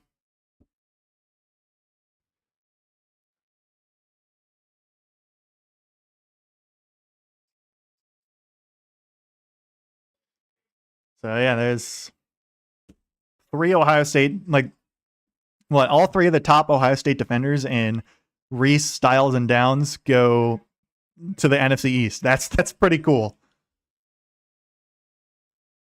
Yeah, the Cowboys also did need safety help. I am curious who's going to rush the passer for them, though. Donovan Ezeraku and who's the other one who got injured? Might have been Ezeraku, but Osa Odigizua, I think is who it was. Anyway, yeah.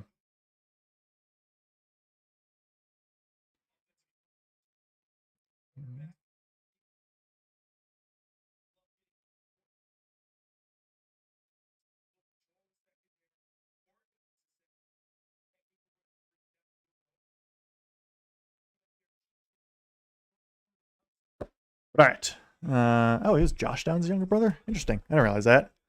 Josh Downs, Colts pick, wide receiver a couple years ago. I think he's still in the Colts. Actually, I don't remember. I think he's still in the Colts though. So pick is in for the Dolphins. They could go Ruben Bain. Keep him in Miami too. That would be cool, actually. But yeah, Bain is sliding a lot. I mean, like I could also see Mekhi Lemon going to the Dolphins at 12, but it's like, I guess people just don't really like Ruben Bain at the moment. But I mean, because they have what, Chop Robinson. I just don't know who else on the defensive line that the Dolphins have off the top of my head. And it would be pretty neat if the Dolphins, if they take Ruben Bain and he just sticks in Miami. It's like, the Aiden Hutchinson thing a couple years ago. So we'll see what happens with Caleb Downs. And I think Micah Parsons is also an 11th overall pick, which is kind of annoying. But yeah, we'll see what happens there. But I think so far all 3 NFC East teams are having a good night so far. Eagles, they gotta wait a little bit.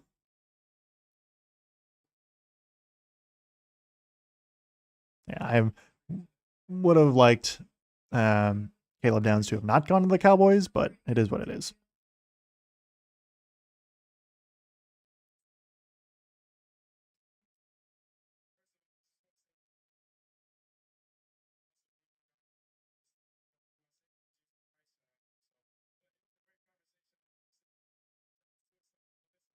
So we shall see what happens there. So, okay. I mean, Rams could also go offensive line. I don't know how bad their offensive line was at the moment.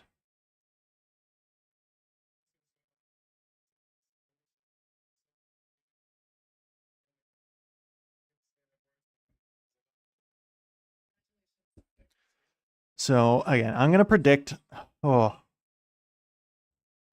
that Ruben Bain goes to the Dolphins. Then I'm going to say Mekhi Lemon goes to the Rams. Yeah, sure, I'll go with that prediction. Why not? And then Ravens, I think they go Vega Wane if he's there. If not, they could go Mekhi Lemon.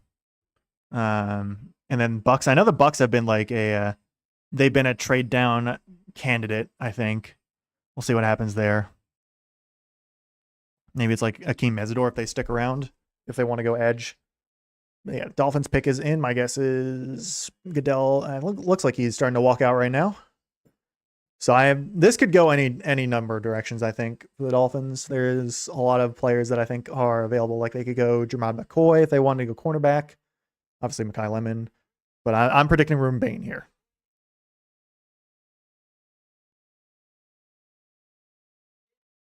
Oh, no, they go offensive line. Caden Proctor out of Alabama.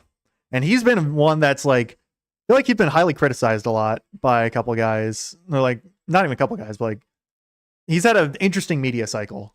Does Caden Proctor? I think he's going to play guard in the NFL. I think that's what people are saying. Maybe he sticks at tackle, but yeah, I don't mind teams going offensive line. I will never criticize those type of picks. Rams pick is in. Ruben Bain is still sliding. If he slides all the way to the Bucks, that would be crazy. But yeah, so the Dolphins go Alabama tackle Caden Proctor. And it beefs up the trenches there. I don't mind beefing up the trenches at all. So that's, yeah, should be interesting. That is first pick for John Eric Sullivan, the new GM for the Dolphins. And I'm sure Malik Willis is probably happy about that because he gets a big guy to protect him.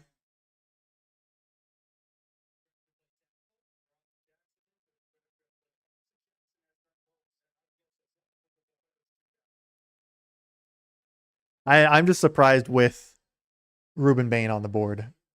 Like he's Miami Hurricane. Like, and you're the Miami Dolphins. Like, how do you not take Ruben Bain? And you could use a pass rusher. I'm a little surprised there, but hey, we'll know in a year or two if that's. I mean, obviously you can't predict how the picks are going to work out, but that is a little surprising there, in my opinion, that they go Caden Proctor. So the Rams, I had Mekhi Lemon as the pick. I'm going to stick with that as my prediction. And then I think the Ravens go Vega Owane because they need more interior offensive line. And I think Owane is like he's very much an interior offensive line type of guy. Let's see, where is he on the big board? He is, interior offensive lineman at Penn State. Let's see, the Rams, Ravens, Bucks, and Jets up 13, 14, 15, and 16. Going back to commercial break there. But yeah, because obviously for the Rams they have Puka Nacua and Devontae Adams, but Devontae Adams is not getting any younger. Puka Nacua's got whatever's going on in his personal life, so we'll see what happens. I could certainly see them going Mekhi Lemon here. Maybe they go Vega Owane. Maybe they go Ruben Bain. Who knows? Ruben Bain's still on the board. I don't know. We'll see what happens.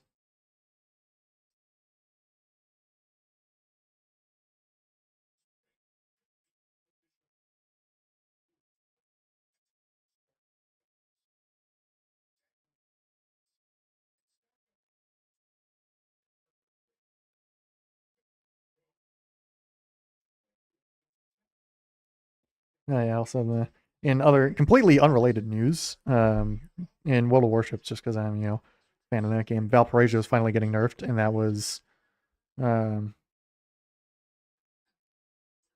that's good. It's not like a super huge nerf, but it's definitely good that they're nerfing the Valparaiso because that thing is awful in the sense that it is really, really, really good, and it's just awful to play against. All right, how am I doing fantasy baseball wise? Lost a little bit there. Oh, Paul Sewald. Oh, come on, man. Really gonna do that to me? You were doing really well so far this season, and you blew a save. Ugh. Come on. Really needed you to not do that. I'm still up by a bit, but and Murakami's home run streak ends at 5. Okay, so it's shaping up to be a very, very, very interesting draft. Or, well, not should be. It is so far a very, very interesting draft. I don't think the just saw that. There's no way the Rams go. No way the Rams go Ty Simpson, right? No way.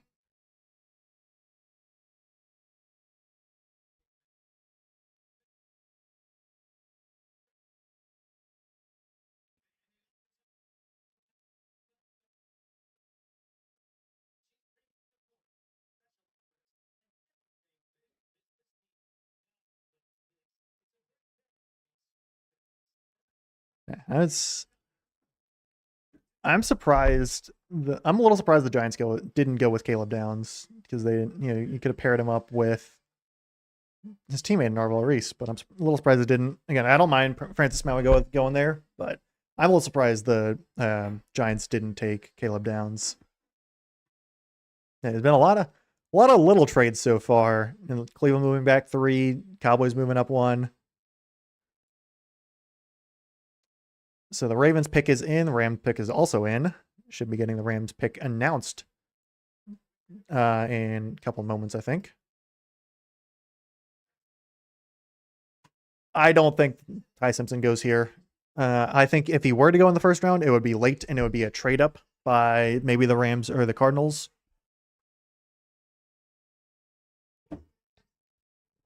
I don't think with the Rams in win now mode, I think because they're so close to getting back to the Super Bowl, and the last 2 years they've played the Super Bowl winner in the playoffs and played them the closest out of anyone. They play the Eagles to the limit in the divisional round in 2020. Well, technically it was 2025 calendar year, but 2024 season. And then they play the Seahawks to the brink in the divisional, they play them in the championship round. Right? That was the championship round, I think. I'm pretty sure, yeah. They play them, like, maybe not quite as close as they played the Eagles, but, they still played them very, very close. And, they bulk up the secondary with Trent McDuffie. They still have the 13th overall pick. Ruben Bain's still there. I don't know if they necessarily need to go pass rush at the moment because they have pretty good defense right now. They could go. I don't think this is where Ruben Bain goes. My prediction is that this is Mekhi Lemon because you just add a newer and younger guy on the offense for Matt Stafford to throw to. And like Mekhi Lemon doesn't have to come in and be the wide receiver 1. He doesn't have to come in and be the wide receiver 2. But again, Devontae Adams isn't getting any younger. He's only going to be on the team for another year or 2 at most, probably. Because he's 33 now, I think? And then obviously Puka Nacua is very good, but he's also dealt with injuries a decent bit over the past couple of years. And again, his personal stuff going on. So, getting Mekhi Lemon to beef up that receiver core, that is my prediction here for the Rams. Again, they could go offensive line here, but I'm going to predict it is Mekhi Lemon. So Goodell is at the podium. 13th pick for the Rams, which was the Falcons pick. Oh my God, they go Ty Simpson. Holy crap. I was not expecting that at all. Wow. Okay. Wow. Wow.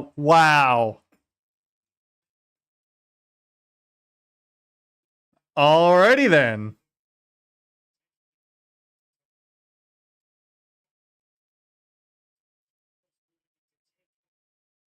I don't mind that pick for them.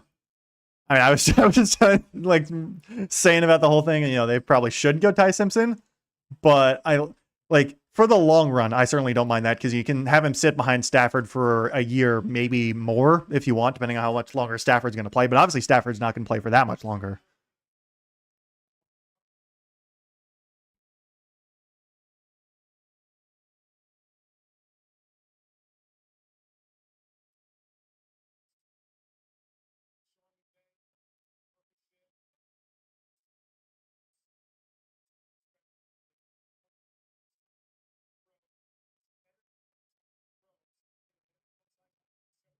How do you spell Olovecchio one? His last name. EOA or IOAN.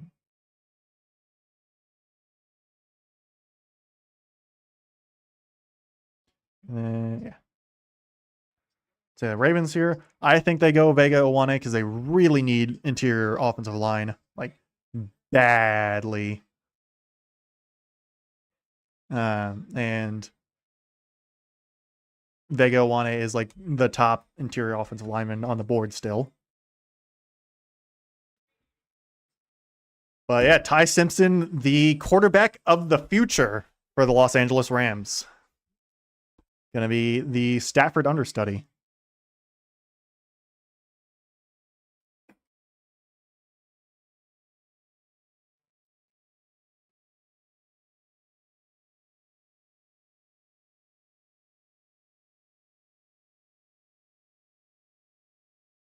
Texting with friends.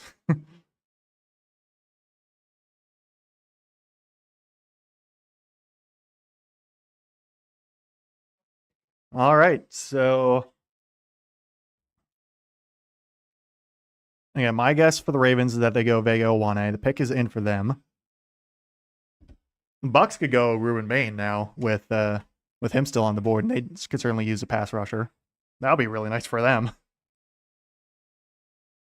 They're on the clock, so the pick is not in for the Bucks yet, but you know their top need is edge as listed, and Ruben Bain is still on there.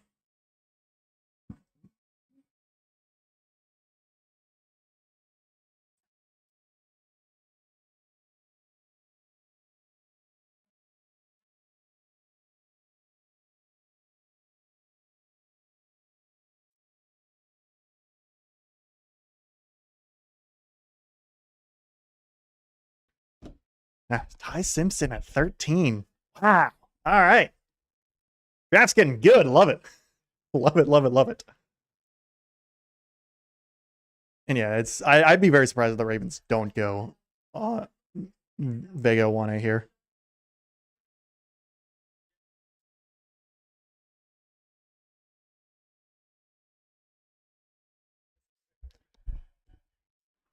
And I don't know where Bain would fall to if he doesn't go to Bucks. This is very interesting. Very, very interesting.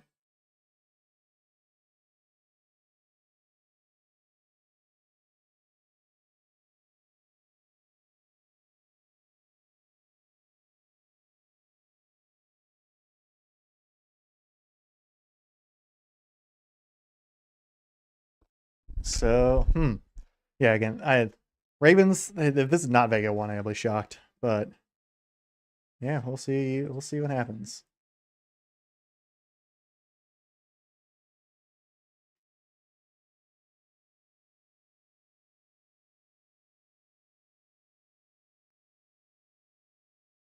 I'm a little surprised that the Rams take him there with the fact that they're in win now mode and like they're really close. But again, I don't mind that for like keeping that window open even after Stafford's going to retire, but we'll see what happens. We'll see what happens. I know Garreting Tree's happy because he didn't want the Steelers to take him. All right, Ravens pick. Here we go. This is almost for sure going to be Vega Wane. I would have to assume.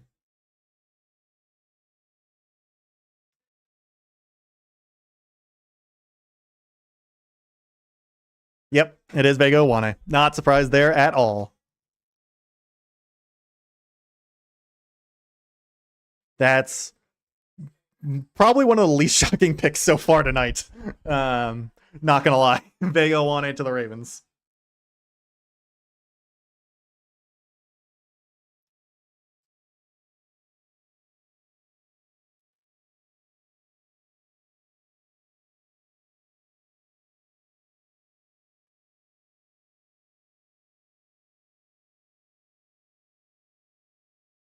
Got to text all my Ravens fan friends.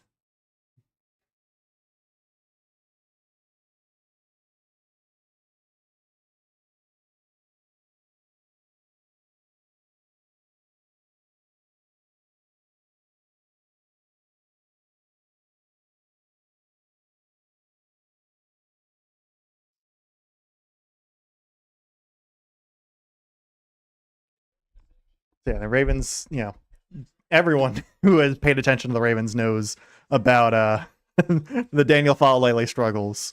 So replacing him with Olo Vega Wane is certainly good. The Bucks pick is in. They're going back to commercials, unfortunately, which I feel like they were just on commercials after the Ty Simpson pick. But my guess now is this is Ruben Bain. because again, Bucks, like they have what, Kalijah Cansey, and I don't even know who else, like pass rush wise. So yeah, I'd be very surprised the Bucks don't go Ruben Bain here.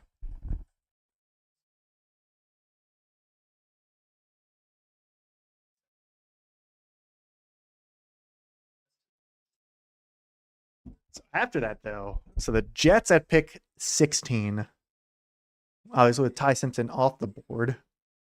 I mean, they could go Mekhi Lemon. I could see them going Mekhi Lemon.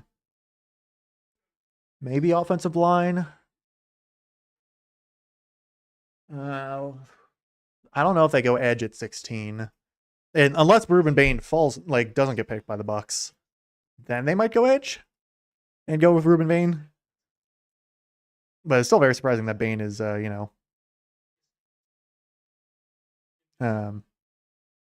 falling at this point. Yeah, let me get rid of that stream. Okay, there we go. So, I mean, I don't know if they want to go Jermon McCoy there. They could. I don't think they go Kenyon Sadiq. Maybe they go one of the two safeties in Dylan Thieneman or Emmanuel McNeil-Warren. Maybe one of the two. I don't think so, though. And like my guess is the next two picks are going to be Ruben Bain and then Mekhi Lemon. That is my next two guesses. But to be fair, I've not been very good at predicting so far.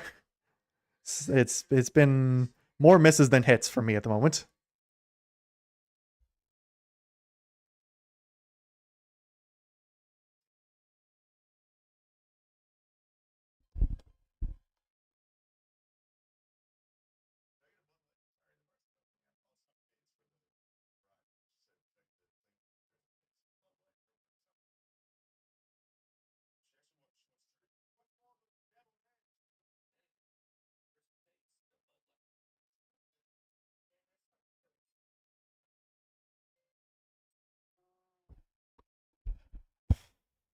All right. So Jets at 16. I think they go Mekhi Lemon there. Just got a lot of commercials to get through before that. And also the Bucks pick. Have the Jets, they're still on the clock at this point. Lions after that, they definitely go offensive line.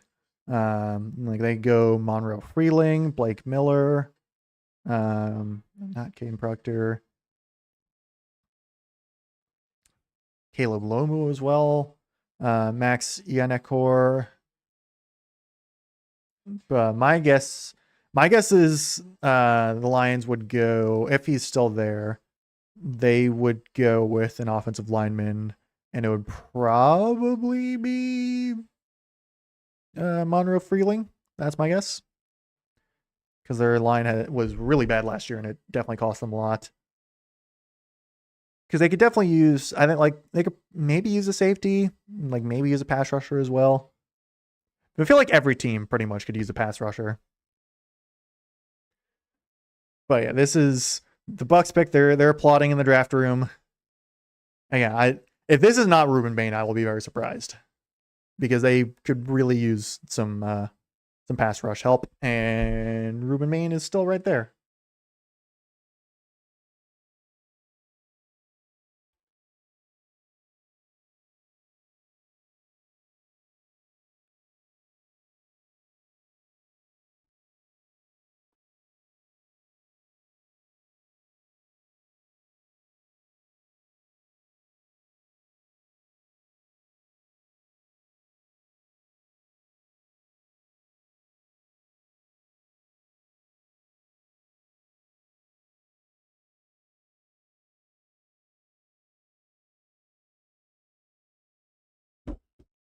Sorry, a lot of texting with friends at the moment who are all Ravens fans. But yeah, the Bucks pick is in, and again, my prediction here is Ruben Bain. watch them go Mekhi Lemon, just another receiver. I mean, they do kind of actually need receiver now. Maybe not need, but like could use a receiver since they lost Mike Evans and Chris Godwin isn't getting any younger. But I think they have more needs than wide receiver at the moment, and I think this is Ruben Bain right here. 15th pick. It's almost halfway there already. Yep, Ruben Bain. All right. Not surprised at all. They really need pass rush. I'm surprised that Ruben Bain fell to 15.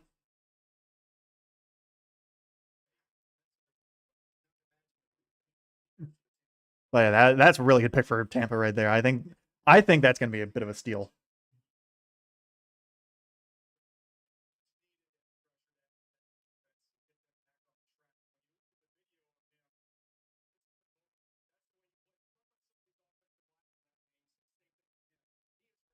Yeah, that's a really good pick there for the Bucks, in my opinion. So yeah, that also not surprised there at all. Refresh. There we go. Yeah. All right. So the Jets pick is in. I mean, maybe they go edge rusher. They do definitely need help on the defense, but I think they go Mekhi Lemon there at pick 16 for the Jets. Get some help for Garrett Wilson because the Jets receiver room last year was bad. I mean, A.D. Mitchell had a couple of nice games after the trade, but Garrett Wilson led the team in receiving yards with like 400 something, and he was injured after like week 8 or something like that. It was crazy. So obviously their quarterback situation is going to be very bad. I mean, Geno Smith is probably going to be playing better there than he did, the last time he played for the Jets, but the coaching staff for the Jets does not inspire me at all. So my guess is the Jets are going to be picking top 5 next year and probably go quarterback. But I think they go wide receiver there and then figure out the quarterback situation next year in the draft. So Ruben Bain goes basically across the peninsula there in Florida from Miami over to Tampa Bay.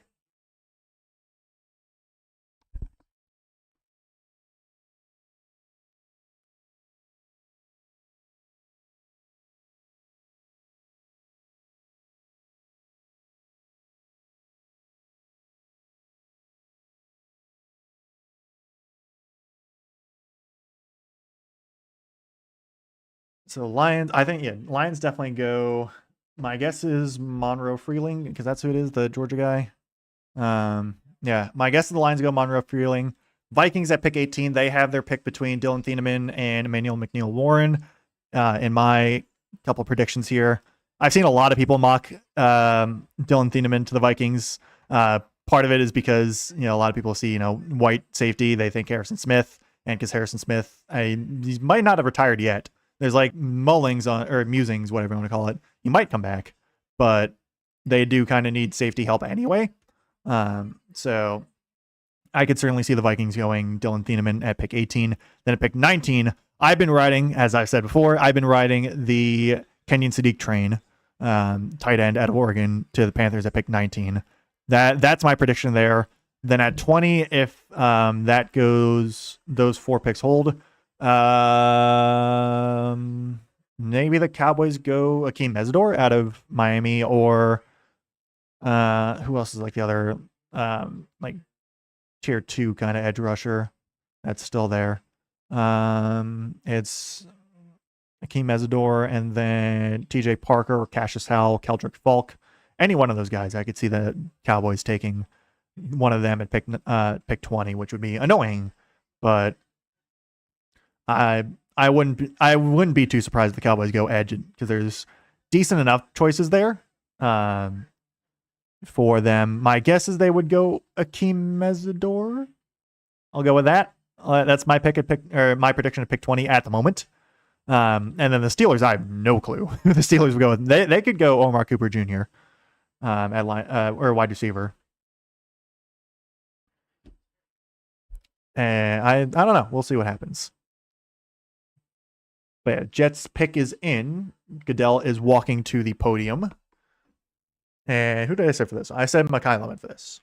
This is my prediction, is Mekhi Lemon.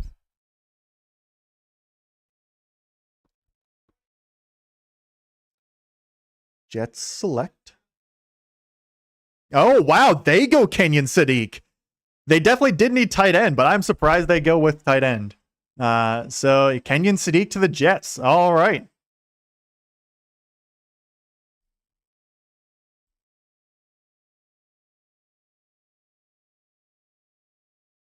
Wow. All right. He had a really good combine, and he's like been easily the consensus top tight end in this draft. Jets certainly could have used a tight end. I'm just a little surprised they went with tight end at pick 16. But yeah, so the Jets walk away in the first round with David Bailey and Kenyon Sadiq. Not a bad draft there at all. I think some people might not be super happy with it, but I don't mind those two picks. I don't really think there's been too many bad picks. The Caden Proctor pick at pick 12 for Miami. I don't know if I like that one too much. Just with Bain and still Mekhi Lemon on the board. Mekhi Lemon is still not been drafted. I'm the Maui Goat pick for the Giants there at pick 10 with Caleb Downs on the board. I don't know if I quite like that either, but outside of that, I think it's been pretty solid so far. So the Lions pick is in at pick 17. I think they go Monroe Freeling there. So the Panthers could go Mekhi Lemon. I know it's the whole thing of like, picking wide receiver in the first round, 3 straight picks in a row or 3 straight drafts in a row might not be great. But, if Mekhi Lemon is still there at that point, which he probably would be, I could certainly see them going because obviously Xavier Legette has been a bust. I don't know if he's going to turn around at all, but he has not been good so far. And then obviously Ted McMillan's really good, but you need more than just Ted McMillan. So and to help out Bryce Young, I could certainly see Mekhi Lemon now going to the Panthers at pick 19.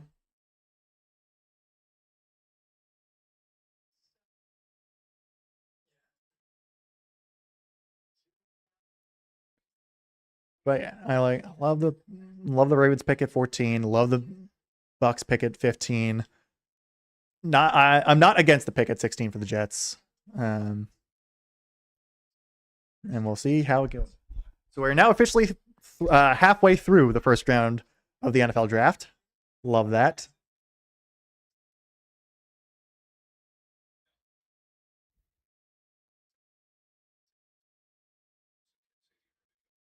So we'll see how the back half of the draft goes. Still have no idea how Ruben Bain fell to 15. That's still very surprising.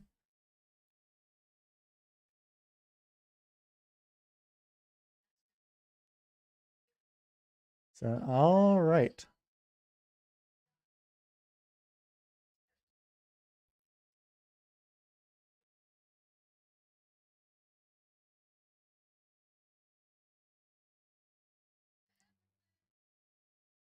The Kenyon Sadiq pick is still very surprising to me.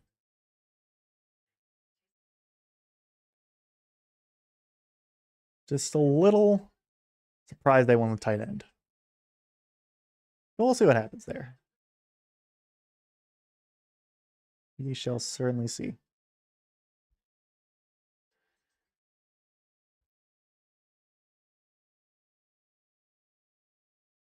I don't know.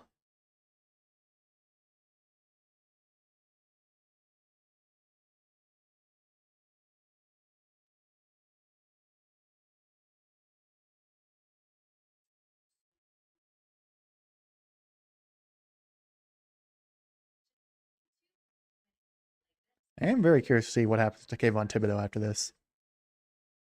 Because my guess is they trade him for something. I just don't know what or when. A lot of Giants fans not happy the Orville Reese pick just because it's another pass rusher pretty much.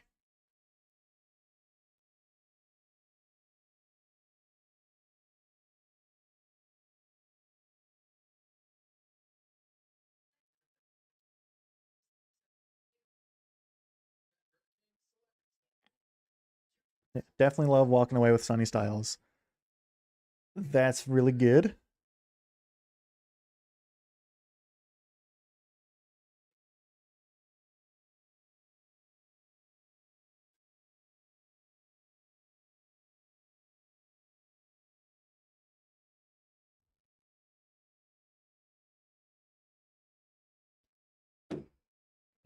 Mekhi Lemon's still in the green room.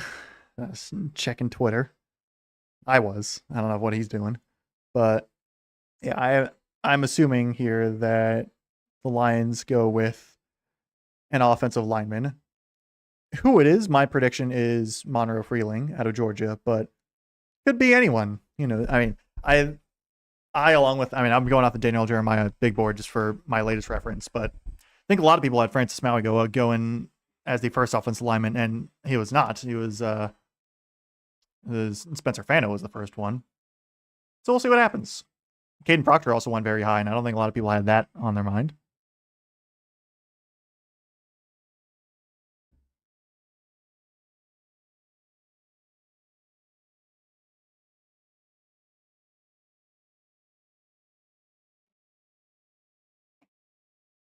All right.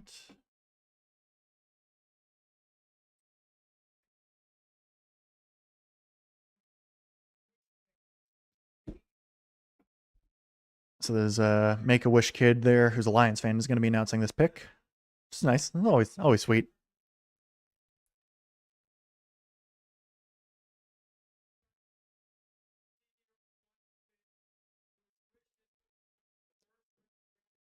So Easton, the Lions fan, is going to be announcing the Lions pick here at pick 17.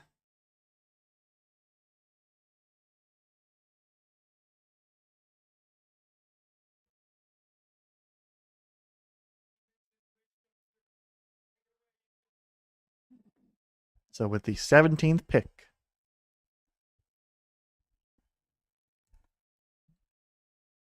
the Lions take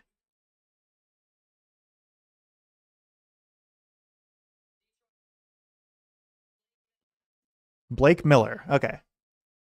So tackle out of Clemson, not Monroe Freeling out of, it was Monroe Freeling, right? Yeah, not Monroe Freeling out of Georgia. Blake Miller instead. Actually, Daniel Jeremiah had him above Monroe Freeling. But yeah, that not surprising at all that the Lions go offensive line there. They really needed it. So that's that. Their Vikings pick is already in. Again, my guess there is they go either Dylan Thieneman or Emmanuel McNeil-Warren. My guess is Thieneman, but it could be either one. I think they go safety there. I've seen a lot of people say they're going to go safety. I would agree. But who else would it be? I don't think it would be a wide receiver there.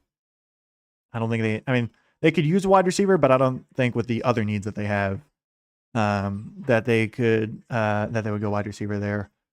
Maybe they go offensive line as well. Maybe they go Monroe Freeling, but I could certainly see them going with either Thieneman or Emmanuel McNeil-Warren. Again, Panthers, I think, they could also certainly go offensive line. But I would predict that Mekhi Lemon is going to go to the Panthers at 19. And then the Cowboys at pick 20, they would go, say, Hakeem Mesdor, and then I have no idea what the Steelers would do. Maybe they go offensive line. Who knows? Because I don't. There's no way the Steelers pick a quarterback in round 1 with Ty Simpson and Fernando Mendoza off the board. That would be utterly shocking. So the Vikings pick goes in pretty quick. Goodell's already back up on the stage, so I like that. Let's keep it moving, guys. Let's keep it moving.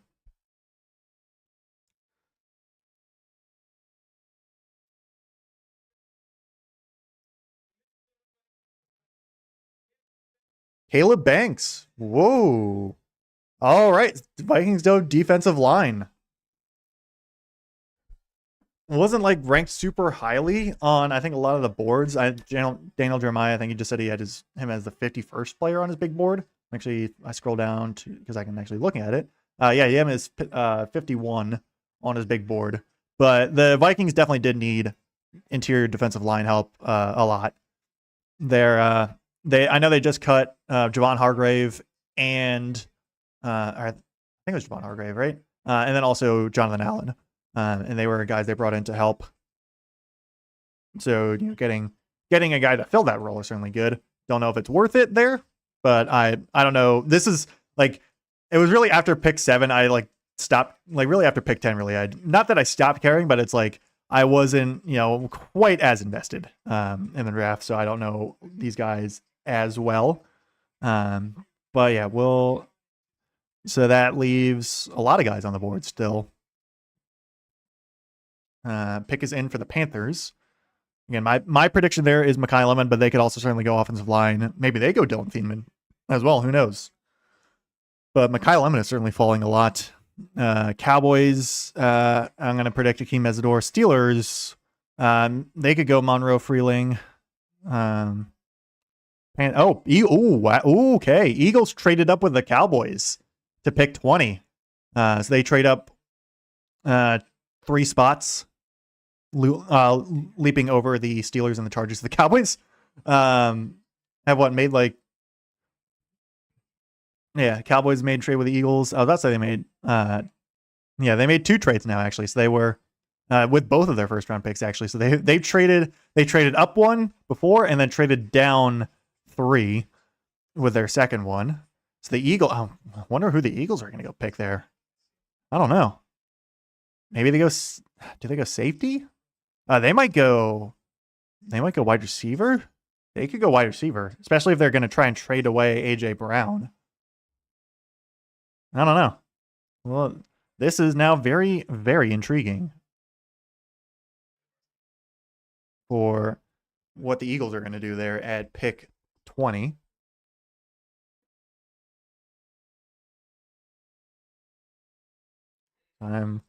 Should be interesting.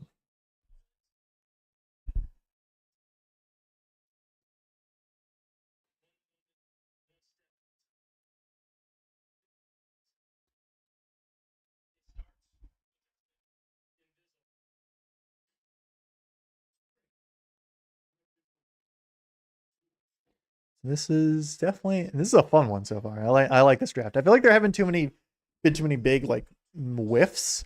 Like there isn't a Alex Leatherwood type of pick, or the Raiders in general, or the Kadarius Toney type of pick, or the Lewis Cine type.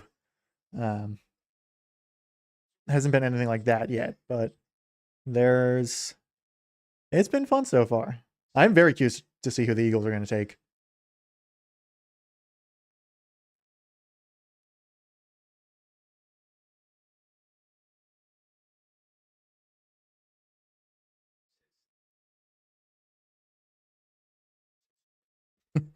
Football analysis. Yeah, he's a Vikings fan. I don't think he's too happy about the Caleb Banks pick.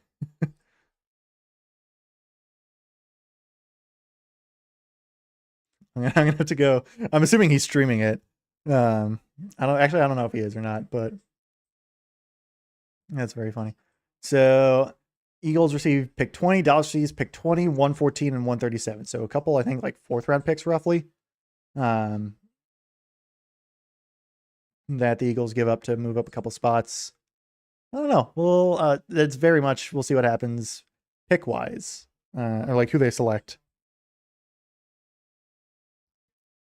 But we'll see.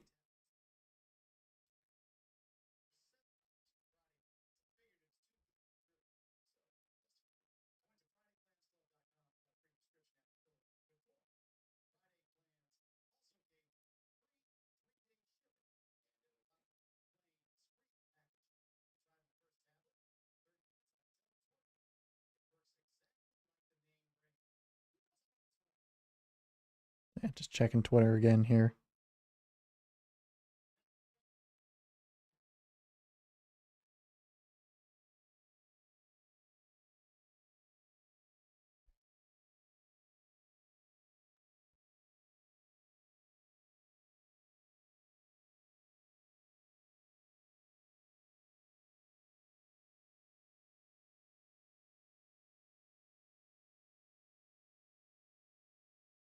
So, all right, Panthers now. Pick is here. Dell's on the podium. Monroe Freeling. Ooh, all right. So they do go offensive line. I think he's more of a project, but I know the Panthers' offensive line has not been great so far over the past couple of years. So do the Eagles go Mekhi Lemon there? I don't know. I'm very curious to see who the Eagles, because they loop over the Steelers and Chargers and trade back to the Cowboys. Cowboys are okay trading back. Steelers, it's a lot of offensive line as well. I mean, the Eagles, maybe they go offensive line too. I don't know. I'm very curious to see who the Eagles are going to go with here. You're starting to lose me here on the predictions at the moment. Um, so we'll see what happens here. But all right, so a couple more offensive linemen are off the board. I think a lot of the top offensive line guys are now gone.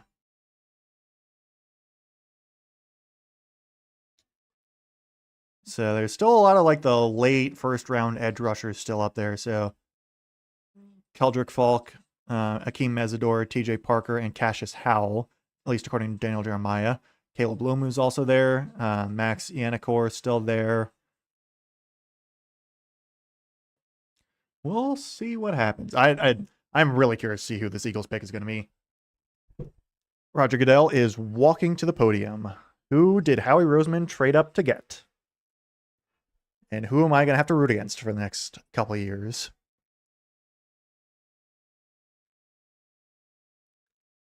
Eagles take Mekhi Lemon. All right, they do go wide receiver. It's like almost for sure at this point, AJ Brown is going to be traded. It's just a question of to where. So he pairs up with Devontae Smith. And for now, AJ Brown. But AJ Brown is at some point, I assume, going to be traded.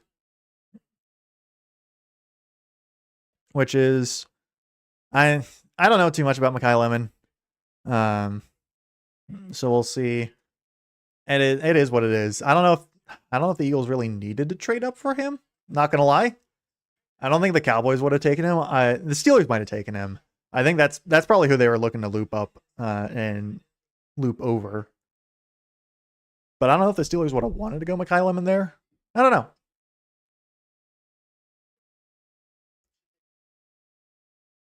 But yeah, it's like all the moves they've been making this all season is basically saying that we're going to trade AJ Brown at some point. Just for what and to whom and when. How many questions can I ask pretty much? Don't know. I do not know about that. It's, there's the whole, because I can talk about this now because it's kind of on topic, but the whole, like, a lot of people were saying, or it was getting pushed hard at least, that AJ Brown is going to be traded to the Patriots because A, the Patriots need some wide receiver help, especially big body wide receiver help. B, Patriots have Mike Vrabel as a head coach. But because of that, with everything that's happened over the past week and a half or so with Vrabel and Diane Ursini, it's been a bit more complex there because if for those who do not know about this drama that's going on, to go over this from the beginning. So Mike Vrabel is the head coach of the New England Patriots at the moment. He was formerly the head coach of the Tennessee Titans when they drafted AJ Brown back in 2019, I believe. Diane Ursini was now at this point a reporter for The Athletic, I believe. She's an NFL reporter, pretty much. And she and Vrabel were caught on camera at a like fancy schmancy resort out in like Arizona or something like that. Like pictures got released. And this was, it might have been like 2 weeks ago at this point. But it's basically the accusation was not said, but was implied was that they were cheating on their respective spouses. Since both of them are married, they were having an affair together. And that also Diane Ursini was getting scoops directly from Mike Vrabel, like insider information, and then was also pushing stories to aid the Patriots, specifically to help out her buddy and lover, in theory, Mike Vrabel. I'm not going to like say anything definitive there. We did just get more pictures that leaked. I think it was earlier today, where back from March of 2020, actually, like right before COVID happened, of the two of them, Vrabel and Ursini, kissing in a bar together. So the whole affair thing is probably probably happened, most likely. Vrabel has he's going to step away from the draft on day 3. He's not going to be with the team there. Hang on, I gotta text my friend.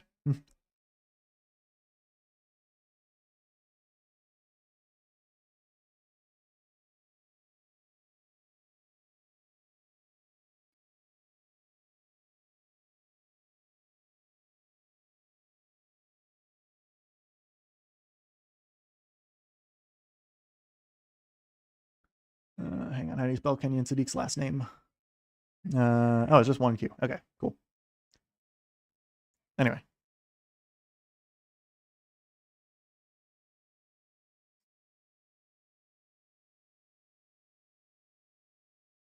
All right, so I had to text my friend there. So anyway, back to the Vrabel story. So Vrabel is stepping away from the team to go seek counseling on Saturday on day 3 of the draft. Diana Rossini has since resigned from her post at The Athletic. She's also just actually deleted her Twitter account too. Like she's obviously getting a lot of heat because, you know, you're like getting insider information and like tampering and all that and like playing favorites. And, you know, she was one of the ones who was like pushing hard for the fact that the Patriots were going to try and trade for AJ Brown. And, you know, it's like she's, you know, saying like the Patriots are making a big push to trade for AJ Brown per sources. Their sources were Mike Vrabel specifically when she was probably having sex with him. But which is, you know, not the ethics of journalism were breached a lot if everything that we assume happened did happen.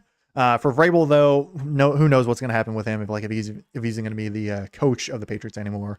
No idea.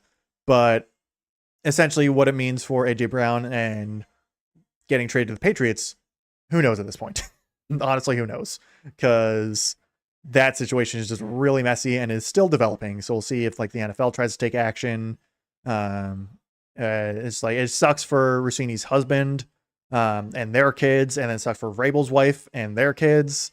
Because, you know, adultery is not exactly a good thing at all. It's just weird. For now, though, they're playing Renegade over in Pittsburgh because, you know, that's what they do. Renegade by Rush. Not a big Rush fan, if I'm being honest. It just never really clicked for me. I like classic rock. It's definitely my thing, but Rush is one of the few bands that I just don't really vibe with too much. Like them, Led Zeppelin, and U2. I know U2 might not really be classic rock, but they get played on classic rock stations all the time. And none of those 3 bands I'm like the biggest fans of. Outside of that, I'm usually chill with pretty much anything. And I don't hate them. It's just none of them like do it too much for me. But Renegade's a nice song. I do like this. It is. I do like Renegade. I think it's probably my favorite of Rush's songs. Oh wait, no. I also realized I'm completely wrong. This is not Rush. This is Styx, I'm pretty sure. I'm not even sure. Hang on a minute. I got to make sure I'm not making a complete fool of myself and Renegade. This is by Renegade's song. Yeah, it's by Styx. Okay, I don't know why I was saying Rush.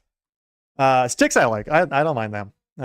So anyway, complete brain fart there. Renegade is not done by Rush. It's by Styx. Different 4-letter band from, you know, that era. But yeah, they got I think kids from maybe flag football. Yeah, I think flag football athletes as well as Jerome Bettis. Bettis is, I think, going to be eventually going to be making the pick, but he's I think I've seen stuff with the Pittsburgh community and all that. And NFL's like really been promoting flag football as of late. Now, I have no idea who the Steelers go with here. My guess is they go offensive line. That's my guess, but I don't know for sure. I don't even know who on the offensive line they would go with at this point. I feel like the draft hasn't fallen well for the Steelers at the moment. I mean, maybe they go safety. I don't know if they need safety though. Oh, Max Yannicor. All right, Arizona State tackle. I forgot about him. So there we go.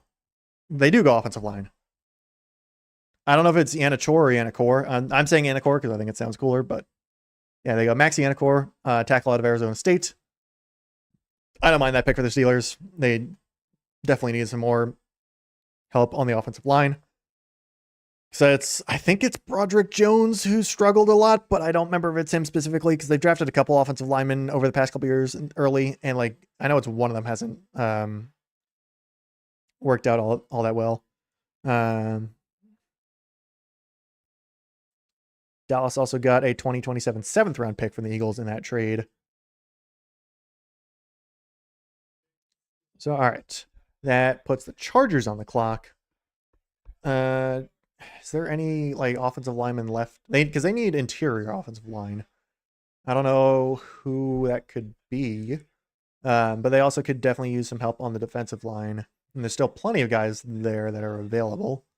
Looking at Daniel Jeremiah's big board, I think next guy would be Kalen Rutledge, but he's ranked 47th on DJ's big board.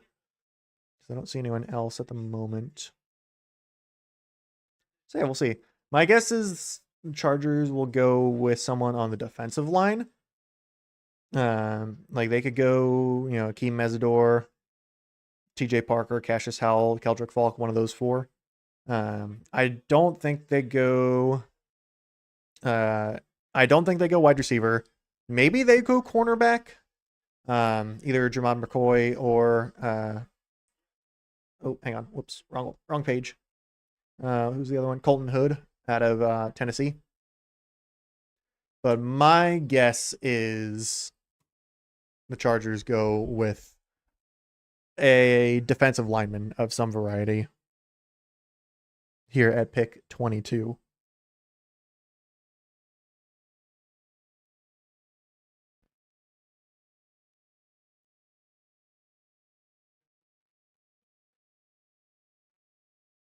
And honestly, for the Eagles, to go back to them, I don't know too much about Mekhi Lemon. He could be really good, but I'm okay with them getting rid of AJ Brown because he was really annoying to watch play against the Commanders.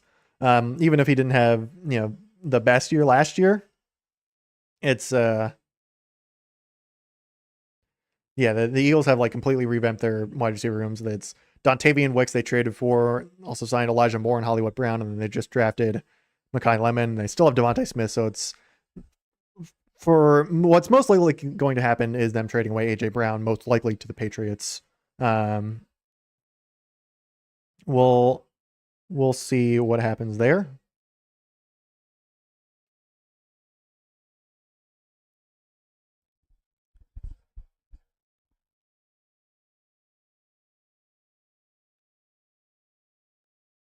Texting my friends again.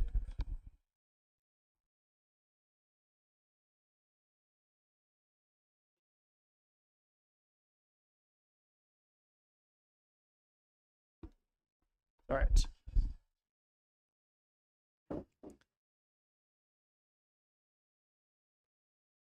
The Chargers are selecting. Goodell is out on the podium.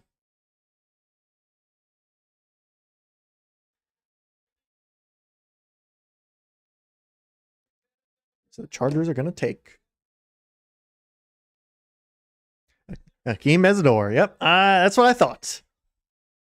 So Chargers go pass rusher. I like that pick a lot for them.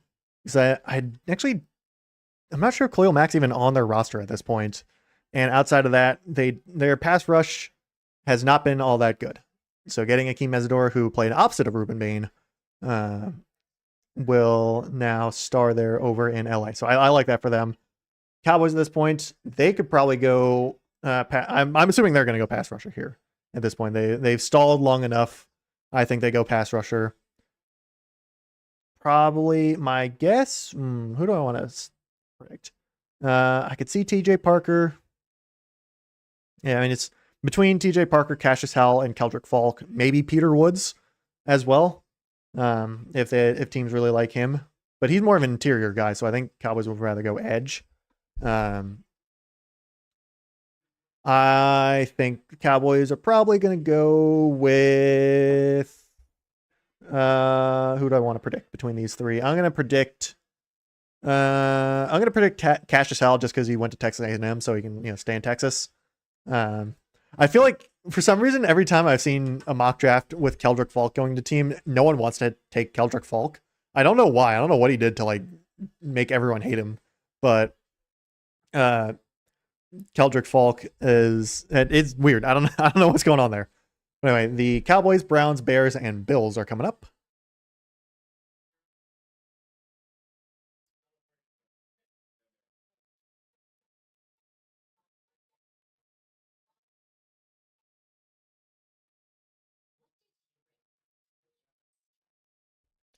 So yeah, we'll see what happens. They're back on commercials now.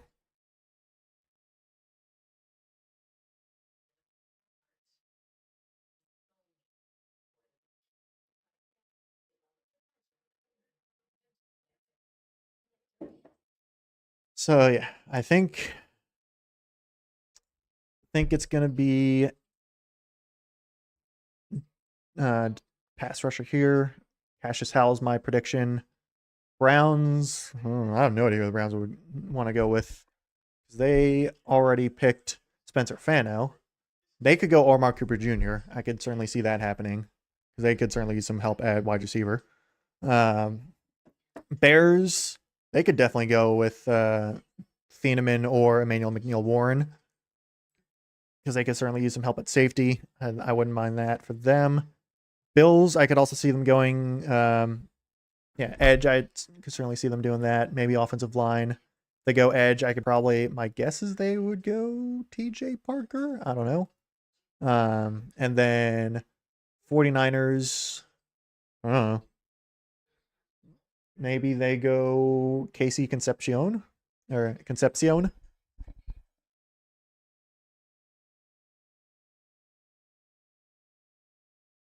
We'll see what happens.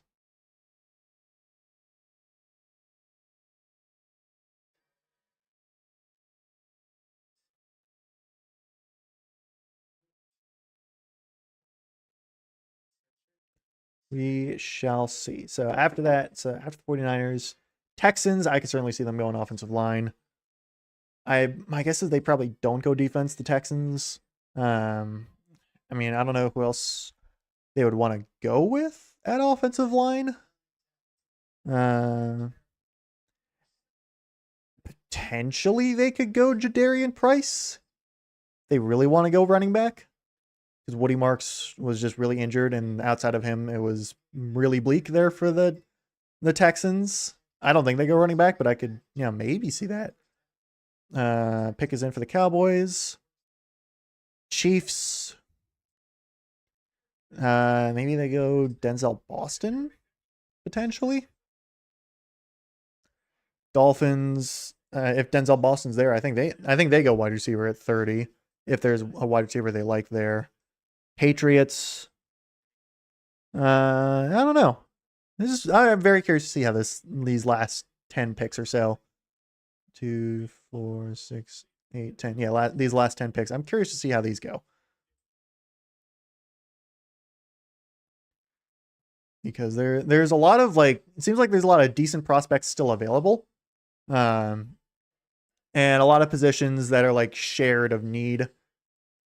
I'm curious to see how this goes. I mean, Thieneman and Emmanuel McNeil-Warren. I'm curious to see if either or both of those guys go in the first round at safety. Omar Cooper Jr. seemed to be the consensus 4th wide receiver in the draft. Curious to see where he goes. My guess is I could certainly see him going to the Browns. I think I already said that. Because I don't think the Cowboys go wide receiver here. I think for sure they go pass rusher here.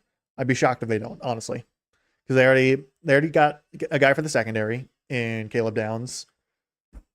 And they really need to rush the passer because they obviously traded away Michael Parsons last year. So yeah, we'll see what happens. Roger Goodell is walking up to the podium for the Cowboys' second first-round pick of the night.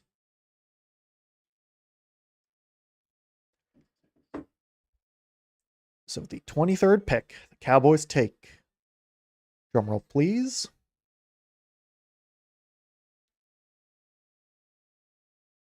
Malachi Lawrence, defensive end, UCF. He was not one of the ones that DJ had ranked in the top 35 or whatever. How far down did he have him actually? Player 40, so not super far down. But they do go pass rusher, so that's not surprising. Not surprising at all. And yes, so that is. I have no idea how, if Malachi Lawrence, how good he is, but I mean, obviously getting picked in the first round, so he's probably good. But that is, it's whatever. I expected them to go pass rusher. They went pass rusher, so it is what it is as a Commanders fan. So yeah, we'll see what it is. Looked like he tested pretty well in the combine. So Browns, I don't think they go offensive line here. I think this is where Omar Cooper Jr. falls. That is my guess for the Browns here. But I can see the Bears taking safety after that. I can see the Bills taking defensive end. Niners, I could see them going. Do they want to go? I don't know if the Niners want to go defensive end. I could maybe see them going safety there. Like whoever the Bears don't take at safety, I could see the Niners taking safety, like taking the other one. Texans, like maybe they go Peter Woods if they want to shore up the interior defensive line. Like they could also go wide receiver, but it's just that they pick two wide receivers. Like they pick Hyatt and Noel, or Jalen Noel and whoever the other wide receiver at Ohio State was. I think it was Hyatt, but I don't remember for sure. But anyway, I might be confusing with the Giants wide receiver. But anyway, I could see the Texans taking a wide receiver. Chiefs maybe also a wide receiver. Well, Dolphins, I could like potentially see a run on wide receivers there late in the draft. Like Patriots as well. Like all Texans, Chiefs, Dolphins, and Patriots could all use some wide receivers. Seahawks, maybe they go running back because they don't certainly need running back. They also, I think, want to trade out of the first round. They've made that pretty clear that they're fine with trading out of the first round. It's like, is Jadarian Price going to be the other running back to go in the first round, if any? I don't know. This is again very intriguing, in a good way. I like how it's going. All right, the Browns pick is in. Again, if I were a betting man, I would bet that to be Omar Cooper Jr. I have not been the best at my predictions so far tonight, but not the worst either. There's been a couple that I've hit on, I feel like. But there's definitely been a couple of surprises as well.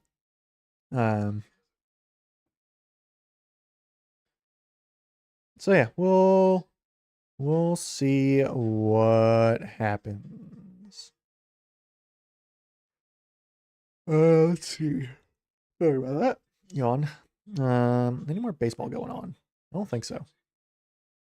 Oh no, Rangers and Pirates are going on today, and they are. That was not Paul Skeens. When is Paul Skeens pitching next?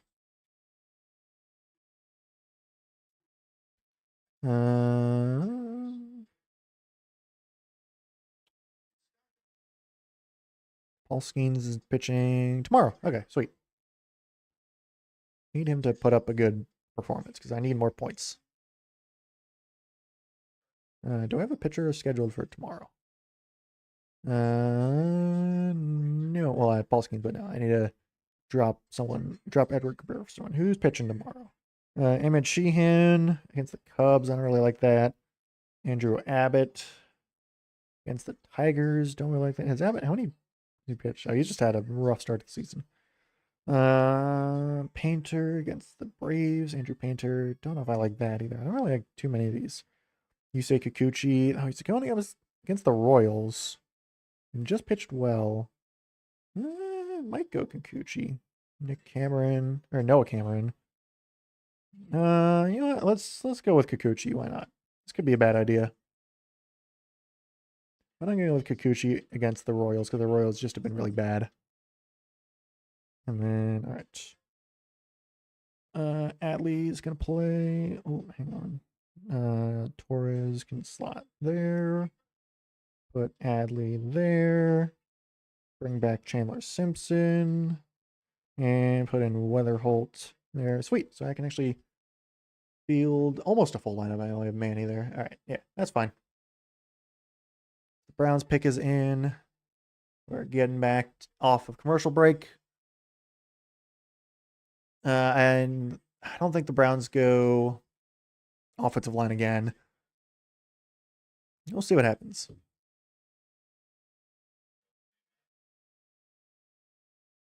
We shall see.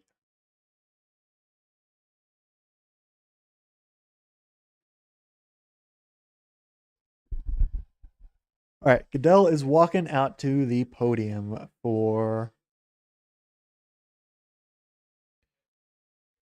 the Browns pick. Who are the Browns taking?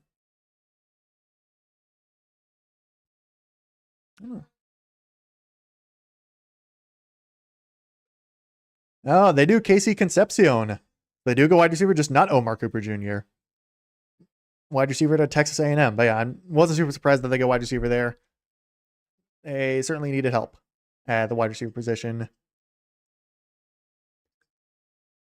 And yeah, it was like Concepcion, Omar Cooper Jr., Denzel Boston as well. And let's see, was there anyone else? I don't think so. I think those are like the 4, 5, and 6 for wide receivers. And Concepcion goes 4th for the Browns. When was the last time the Browns took a wide receiver in the first round? Because they didn't. No, Jerry Jeudy was. Was it Keon Coleman? Was he the last one? It might have been. I think it was actually. It was Keon Coleman was the last wide receiver they took in the first round. I feel like off the top of my head. I could be completely wrong, but yeah. That is. Yeah, I don't mind that one. Spencer Fano. I don't know Fano. But yeah, Fano and Concepcion to the Browns. That's not a bad haul there for the Browns in round 1.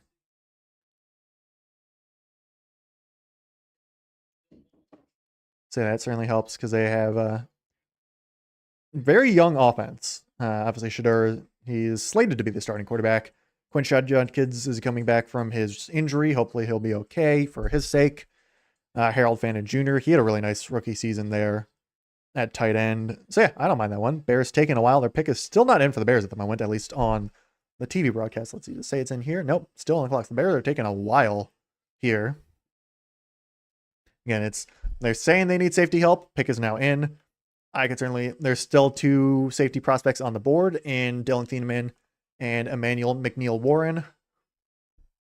We shall see how it goes. So back to commercials again, of course. All right. So I think that does it for most teams. There's a lot of teams that did not get to pick in the first round this time around. Yeah, we'll see what happens. Oh, Mets won 2 games in a row. That's crazy. Mets are on a winning streak. It's a miracle. All right.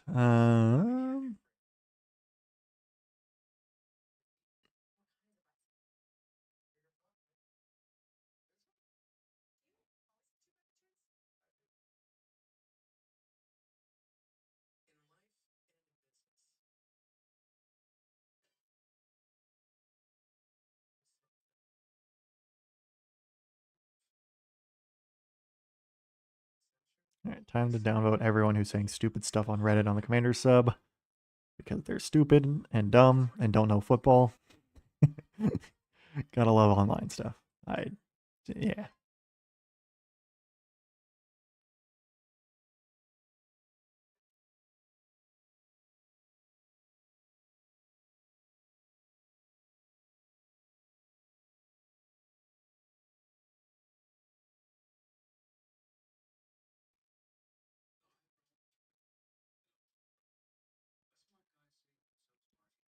All right. In terms of other news, Taiwan Walker got released by the Phillies. You can see that was off to a terrible start there. Splatoon Raiders just got announced. I might have to actually pick that one up when it comes out because that looks really fun. I only have the first game. I never played 2 or 3. I played a little bit of the first one on Wii U. But I do like the world of Splatoon, and I might have to try out Raiders and see how that goes. Otherwise, excuse me. Let's see. Nikkei's on their 3.5 anniversary. Been playing that. That's been fun. I need to start actually playing the story because I'm on like chapter 18. I started the game. I started during the first anniversary with Red Hood's event, and I'm still only on chapter 18 of the story because I just never bothered to play through it too much. I just like do the events and stuff, but it is what it is. But the current stuff, like I've been spoiled on some of the, a lot of the stuff, and the story seems pretty cool. Like it's definitely heating up a good bit. The Bears are staying. No trades there. Texans, I have no idea. And I'm guessing the Bears are going to go safety here just because there's two pretty high safety prospects still on the board. Texans, I have no idea where they would go. Maybe they go defense. I don't know. I just don't know if I want to go defense. I have no idea. I don't know.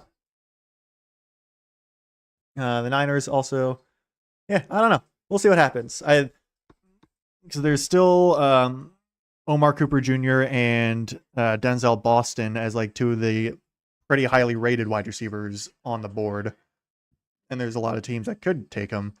It's not the Bears. I don't think it's the Bears. Or well, maybe. Nah, I don't think the Texans either. We'll see. We'll see what happens. Still got probably like 40, 45 minutes left of the draft, I would assume. Annoyingly, but we're pretty close. I'm very, very interested.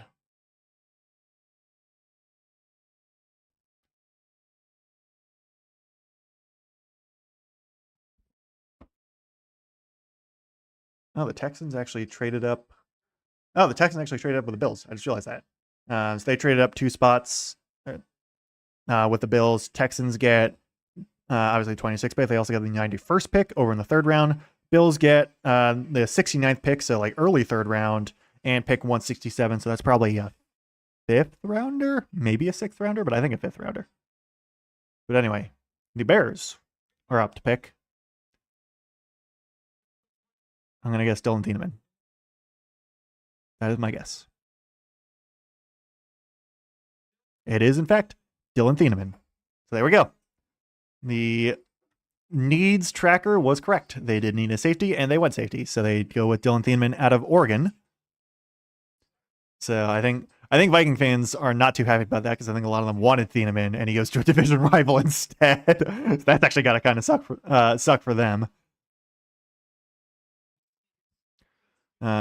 Adam Schefter is reporting that the 49ers are attempting to trade back from pick 27.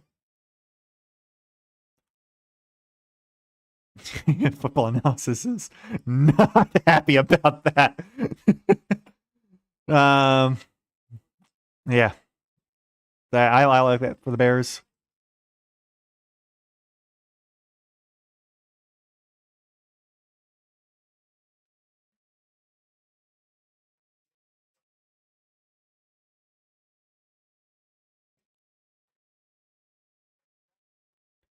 So, all right. The Texans are on the clock. They traded up to loop over the 49ers.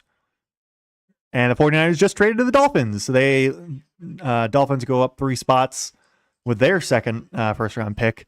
49ers do trade out of the pick 27. So I guess I don't know, whoever I don't know who the Texans wanted to loop over the 49ers for.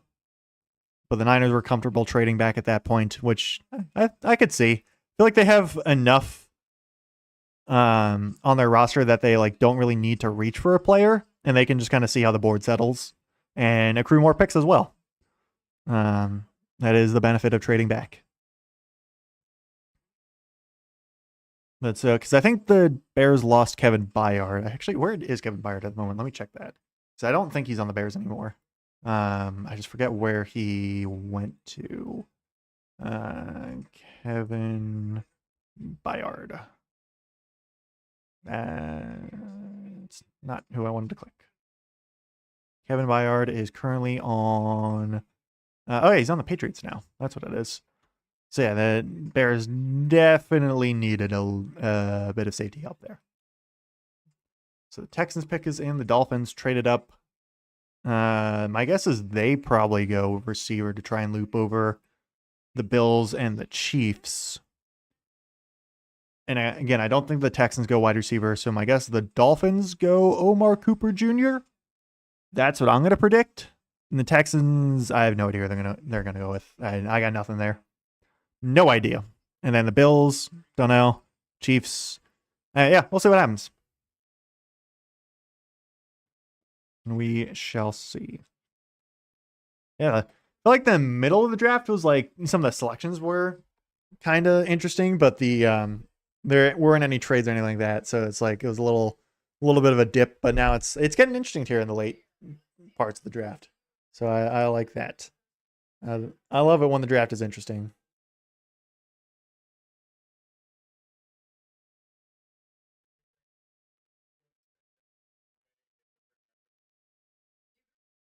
Let's see, what do the Niners get? Um, the Dolphins give up pick 30 and pick 90 to the Niners in exchange for pick 27 and 138. So the Dolphins give up actually a would that be a third round pick? Yes. No. That's a fourth round pick, I think. So it's 64 is the end of the second round. Actually, no, that is. I think that is a late third round pick in exchange for a fourth round pick.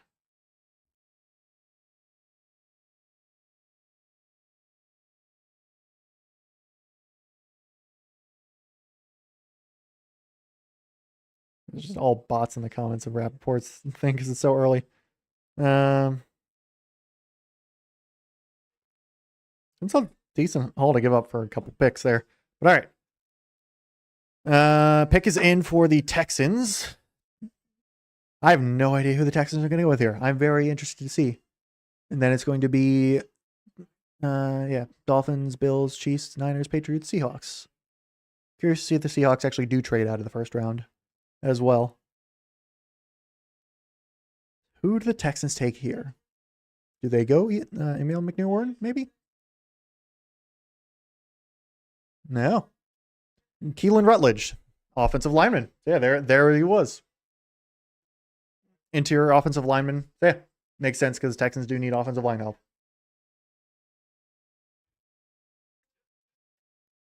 So I guess because the Texans traded up, right? Yeah, they traded up with the Bills.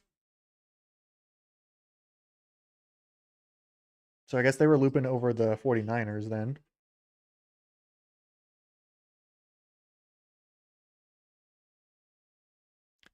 So yeah, Texans, because I know they released Kenyon or traded away Kenyon Green last, like, fairly recently. And outside of that, because they traded away Laramie Tunsil, obviously. They traded away Titus Howard as well. So yeah, they definitely needed more help in the offensive line. So yeah, I like that pick for the Texans there. So the Dolphins pick is in, then the Bills, who also traded back. So a couple trade backs there. Or I know the Dolphins traded up. Never mind, they not traded back. So I'm curious to see who the Dolphins go for. Yeah, I think it's going to be Omar Cooper Jr., but I'm not 100% sure. But that would be my guess. Pick 33, it would be the Jets, Cardinals, Titans, Raiders, Giants, Texans, because that pick is from the Commanders traded for their Laramie Tunsil, that pick, which it's unfortunate because it's a very high second rounder, but also Laramie Tunsil's really, really good, and I'm okay with trading that for him. Why am I just getting a bunch of random replies in my following page? Because I'm not following these people. I do not understand. Rap sheets, comment section.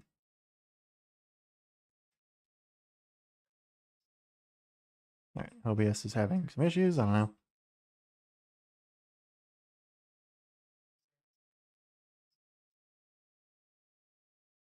I don't know what's going on in Bears Twitter at the moment. I don't know what's going on there. Okay. Back Keelan Rutledge to the Texans. Yeah. Garrett Football Analysis is not happy about how the Vikings approach this.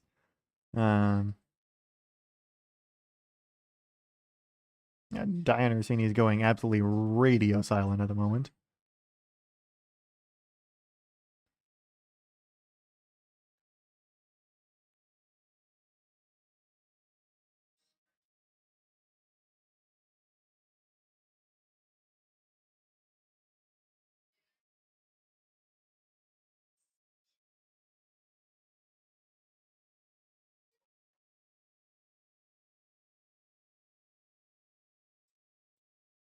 Gotta love sports Twitter. It's so glorious.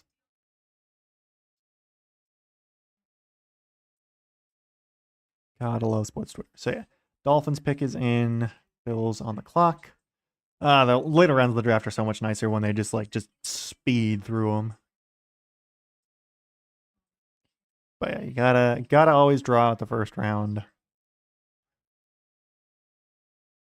So yeah, we'll see. We're getting towards the end here.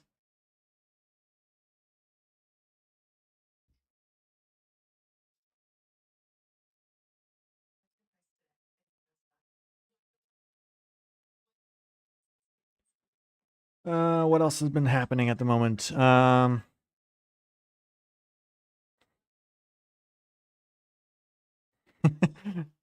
Giants Twitter's having a bit of a crash out at the moment, which makes me happy.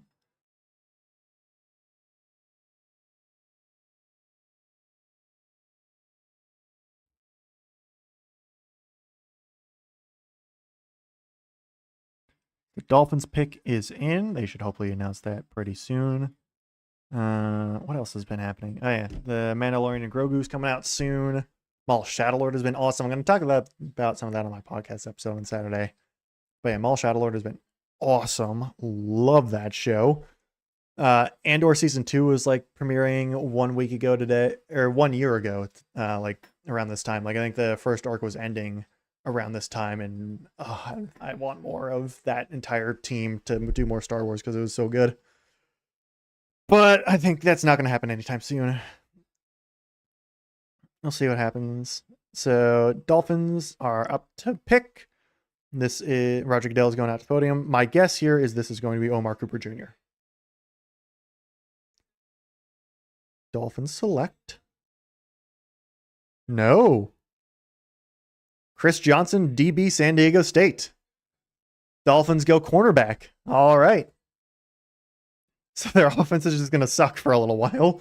But yeah, they go beef up the defense. I mean, they did get Caden Proctor, but that is... I don't know if I like the Dolphins draft, to be honest. I don't know if I like that with who's on the board still. But I mean, Chris Johnson's probably going to be a good player, and they do kind of need a cornerback, but I don't know. I don't know if the Dolphins are the biggest winners tonight at the moment. The Bills. Oh, Patriots trade up with the Bills. They leap over the Chiefs and the 49ers. Wow. I wonder who they go for. Do they go for wide receiver? Do they go for Omar Cooper Jr.? I could actually see that happening. I mean, they obviously still could trade for AJ Brown, but outside of that, their receiver room is pretty thin. They did just sign Romeo Dobbs. That's true. I mean, maybe they go like Keldrick Falk or whatever, like defensive line.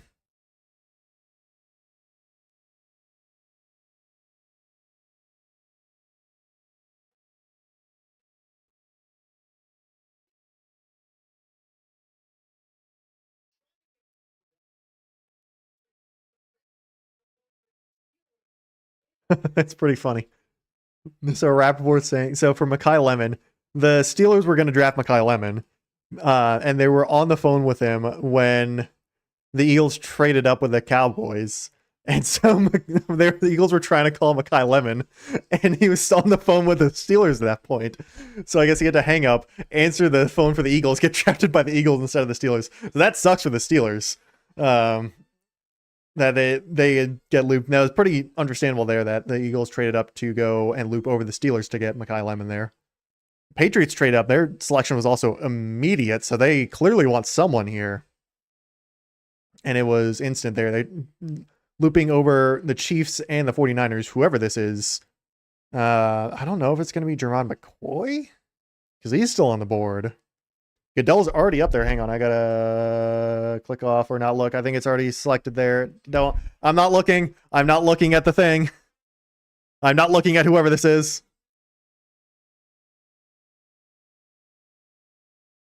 Caleb Lomu. All right. Tackle out of Utah. So they might be kicking Will Campbell in a guard then, is my guess. All right. So that loops over the Chiefs and the Niners.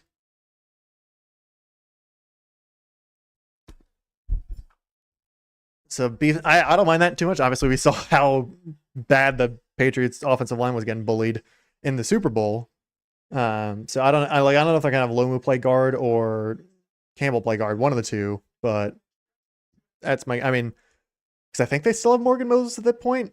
I don't know. We'll see what happens. But yeah, I don't mind them beefing up the trenches at all there. And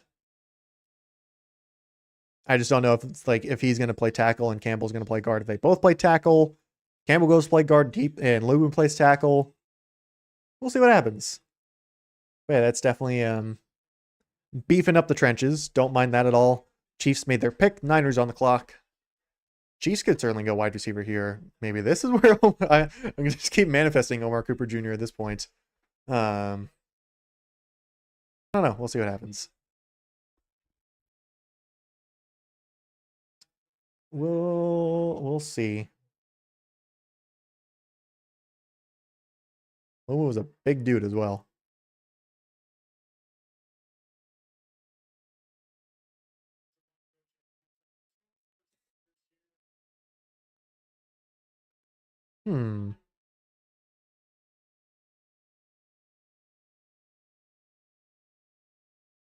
So yeah, 4 more picks left in this draft. I like it.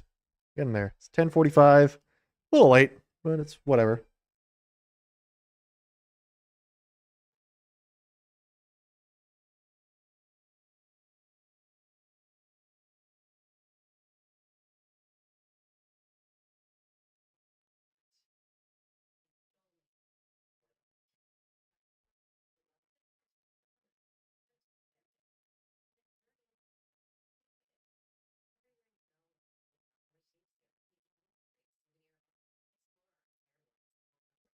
I'm still that Canyon Sadiq pick still perplexes me a little bit.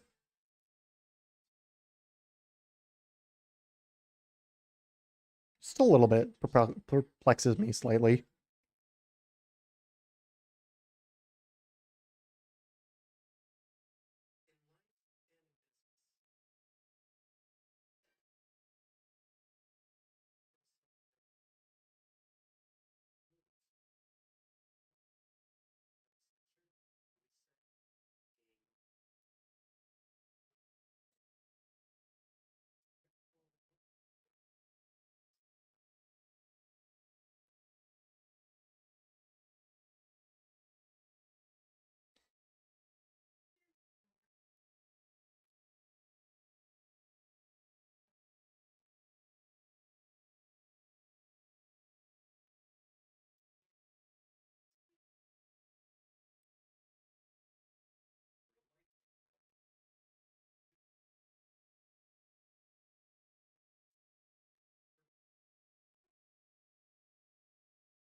I gotta love Twitter. It's very fun. Very, very fun. I like running out of things to talk about in my mind at the moment. Anyway, what else am I doing? Oh, yeah, I'm playing FTL Multiverse. That game is very fun. Is my short on YouTube also? How's that doing? Is that doing any better? No, I think it is averaged out there, unfortunately. The shorts algorithm is so weird on YouTube. Just really strange. Like sometimes, I don't know. Just really strange.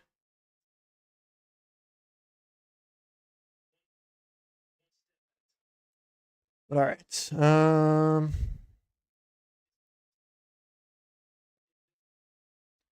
the Chiefs pick is in. This is hopefully the last. It's probably not gonna be the last commercial break.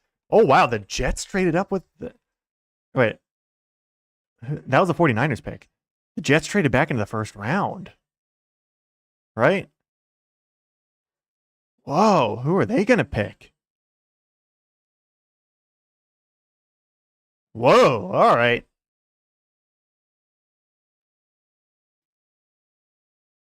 There's no way they go quarterback though. So they loop over the Bills and Seahawks. That could be wide receiver, edge, maybe? Might be edge, actually. Because they didn't go edge at all. Oh, no, they went David Bailey. Never mind. They did go edge. They could still use more defensive help, though. But now I'm very curious to see who the Jets go for there at pick 30. I'm also curious to see what they gave up. But yeah, I gotta hop off that real quick so I don't get spoiled. Because Goodell should be heading out to the podium here in just a moment. Yep, there he is. I am very curious to see who the Jets get. They only give up one pick. Wow, Jets trade up from pick 33. Hang on, let me Kansas City pick at the moment. Peter Woods. All right. Interior defensive lineman, heir apparent probably to Chris Jones. So there's that for Kansas City. They get more help on the defensive line. Don't mind that pick too much. I don't remember, like, outside of Chris Jones, who is obviously not getting any younger. I don't know who else they have on the defensive line. I guess the Jets give up pick 33 and 179 for pick 30. That's technically not a bad trade right there. That is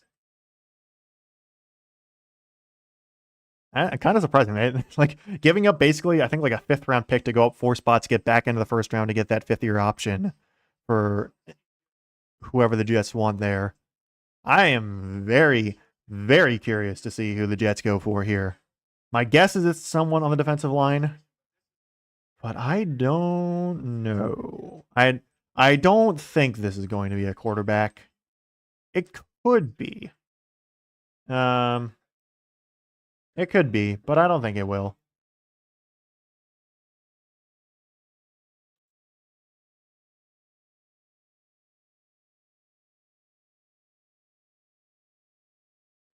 It would be very crazy if they go quarterback here. Be really, really crazy if they go quarterback here, the Jets. I would be very surprised if they do. I don't know. I don't know.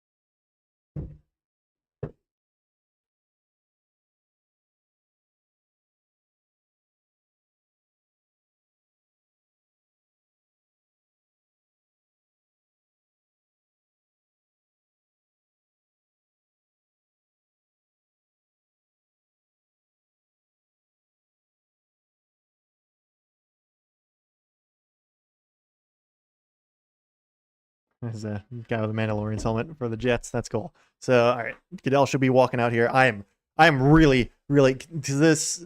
There's no way this is a quarterback, right? There's no way this is a quarterback. This could be wide receiver, could be defensive line. I don't know. The Jets just need so many options. So, if this is quarterback, this is gonna be crazy. I just don't think it is. Who do the Jets go for?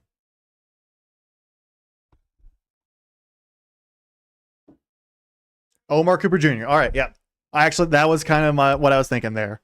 I like that trade up a lot for the Jets, actually. I was a little confused on that Kenyon Sadiq pick. Actually, I thought they should have gone with, I thought they should have gone with Mekhi Lemon there.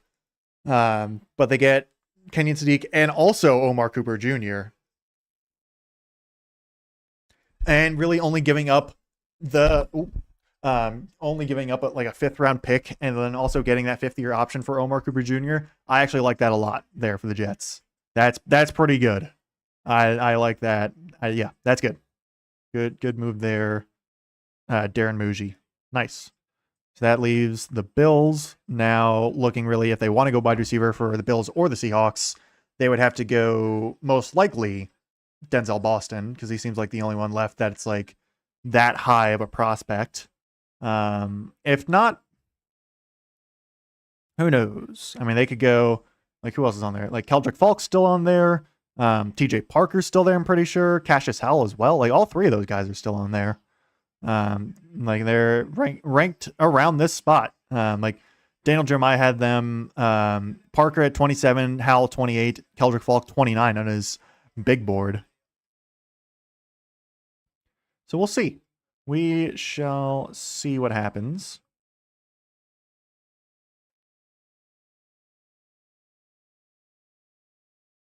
That is a really good trade there for the Jets, I think.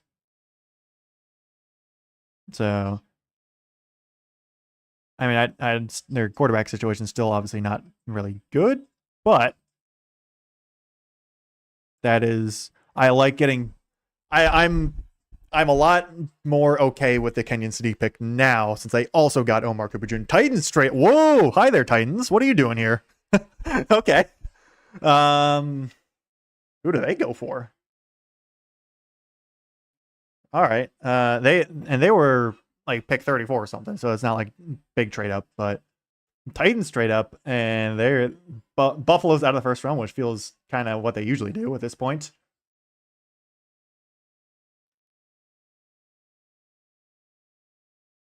So I think with Omar Cooper Jr. going, the Bills are like, "Yep, we're out. We don't need to be in the first round anymore. We're good." So Tennessee, they already drafted Carnell Tate at wide receiver. Don't know if do they go Denzel Boston here? Double up on wide receiver? I don't think so. But I don't know. We'll see what happens. The Bills traded back, probably did not giving up, or the Titans probably didn't give up that much to trade up. So there's a lot of trades. There's not that many. Like first five were untouched, then 7 and 8 were untouched, but it's like half the first round has been involved in a trade of some kind, which is interesting there. I'm trying to see what they post for. Yeah, Schefter deleted his early tweet. So he said Tennessee traded back up into the first round to Buffalo's pick at number 31. Tennessee looking for wide receiver help, and then I think he realized like, oh wait, no, they drafted Carnell Tate at pick 4. They don't really need wide receiver help. That's why I was a little confused. But yeah, the Titans probably not looking for wide receiver help. I mean, like maybe they double dip at wide receiver. It like might not be the worst thing in the world, but I don't know.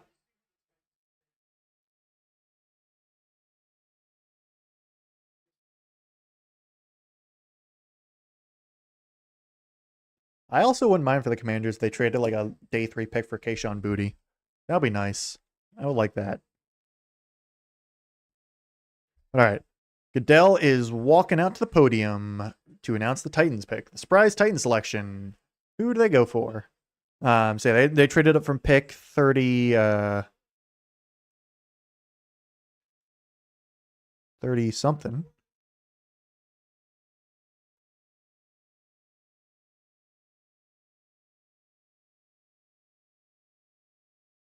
$320,000 people there in Pittsburgh for the draft. That is crazy.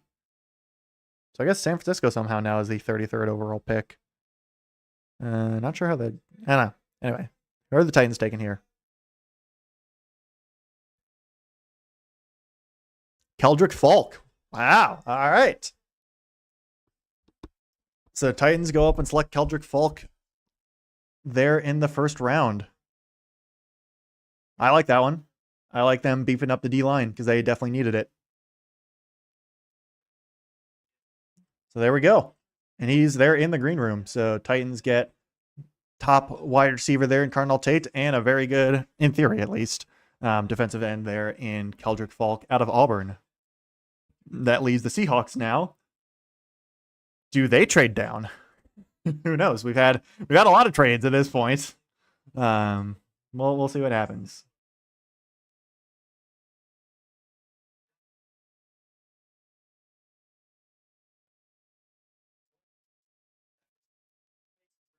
So we shall see. Right now they're still on the clock. Let's see if they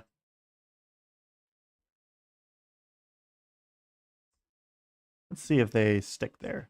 Because obviously they need running back. Do they go running back here? That was the question. My guess is no. My guess is they'll save running back for a pick later on in the night. Or not in the night, in the draft. Because this is going to be the last pick of the night.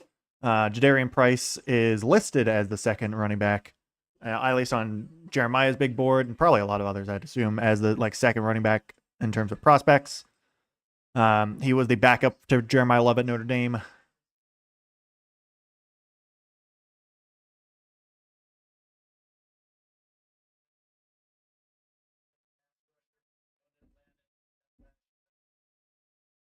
So, let's see.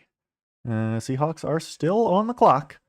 Come on, we got one more pick to go, then I can go to bed.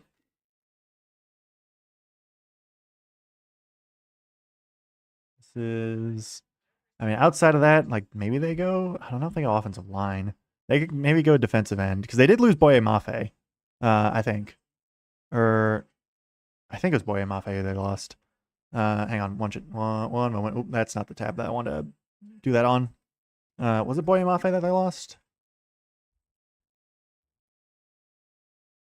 Yes, it was. And he was defensive end, so I could see the Seahawks going defensive end here. They could go they could go Cassius Howell or TJ Parker. But we'll see. We'll see what happens. If they want to, stay there. Right now, it seems like they are. We shall see.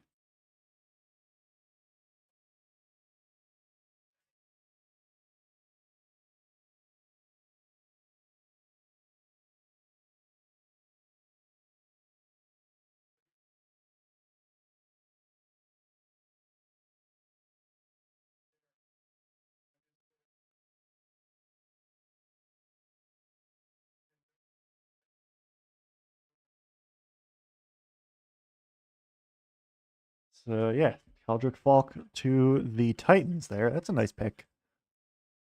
Let's see. So yeah, to recap, yeah, Seahawks still on the clock. Draft wise, so yeah.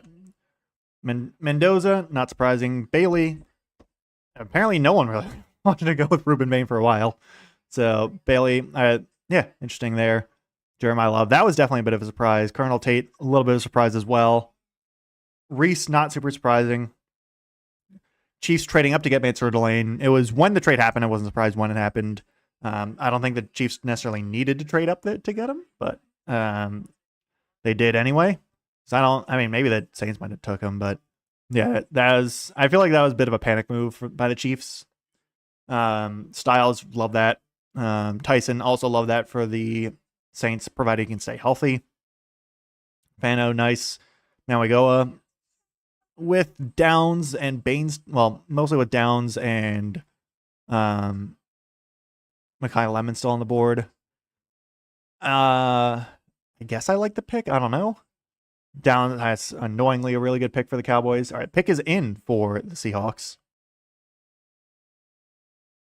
At least on the TV broadcast. It is not updated here. But Caden Proctor, I don't know if I like that one there. Especially with Ruben Bain still there. Ty Simpson, that was a surprise. Vega won a really good pick right there. Ruben Bain, really good pick. Kenyon Sadiq, better pick now with the Omar Cooper Jr. pick down here. I like that now. Blake Miller, like that a lot. Caleb Banks, we'll see. I don't know if I like that pick all that much. Monroe Freeling, I like that pick. Mekhi Lemon, I like that pick, unfortunately. Max Iannacor, don't mind that pick either. Keem Mesdor, I like that pick. Malachi Lawrence, I like that pick, I think. Casey Concepcion, I like that one. Thiedemann, like that one. Rutledge, don't mind that one either. Chris Johnson, I don't mind that one too much. Kinda. I wouldn't have mind them to go or Mark Cooper Jr. there. Let me actually switch this off real quick. And I'll get back to that in just a moment. We have one more guest announcer. Another Make-A-Wish announcement. Dylan, the Seahawks fan, is going to announce the pick for the Seahawks here at pick 32.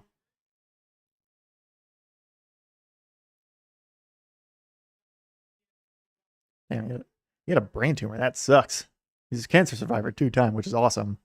I cannot imagine having a brain tumor when you're, like probably a teenager or a kid. That's crazy. So yeah. Final pick of the 2026 first round for the Super Bowl champion Seattle Seahawks.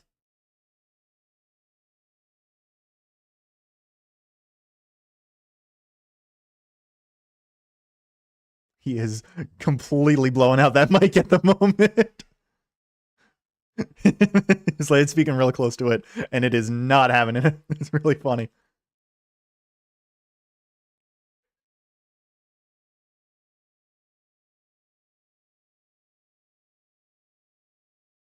Oh, they do go Jadarian Price. Whoa, that's crazy. Seahawks go running back at the end of the first round. Alrighty then. Kenneth Walker, who? It's Jadarian Price now. All right, I actually don't mind that too much. I don't mind that. If I'm being honest, I thought they would have gone edge rusher, but instead they go Jadarian Price. All right, 2 running backs in the first round. We love it. There we go. That is the first round. So yeah, to wrap it off, Caleb Lomu, I like that for the Patriots. Definitely need offensive line. Peter Woods, don't mind that for the Chiefs at all. Omar Cooper Jr., love that for the Jets right there. Keldrick Falk, like that for the Titans. Jadarian Price, also kind of like that for the Seahawks right there. There we go. Sorry, round 2 will be the 39ers. No, the 49ers picking 33rd overall. There to start out, their first pick of the night. Then the Cardinals, Bills, Raiders, Giants, Texans, Browns, Chiefs, Bengals with their first pick of the night. Saints, Dolphins, Jets, Ravens, Bucks, Colts with their first pick of the night. Falcons, first pick of the night. Vikings, Lions, Panthers, Packers, first pick of the night. Steelers, Eagles, Chargers, Jags, their first pick of the night. Bears, Niners, Texans, Bears again. Rams, Broncos with their first pick of the night. Patriots and Seahawks. Since I think it was what the Broncos, the Jaguars, the Falcons, and then hang on, I gotta refresh myself. The Bengals. I don't think I said them already. The Packers, and then the Colts. Those are the 6 teams that did not pick in the first round initially. I guess also the Bills and the 49ers also traded out there. But yeah, it's the Packers. They're not picking there till pick 52. Commanders are picking next at pick 71, which is up here. 7th pick in the 3rd round, which I'll be calling a little bit of this because I'm streaming the Orioles Red Sox game tomorrow night. And I'll definitely be keeping an eye on the 2nd round of the draft and the 3rd round of the draft when that happens there.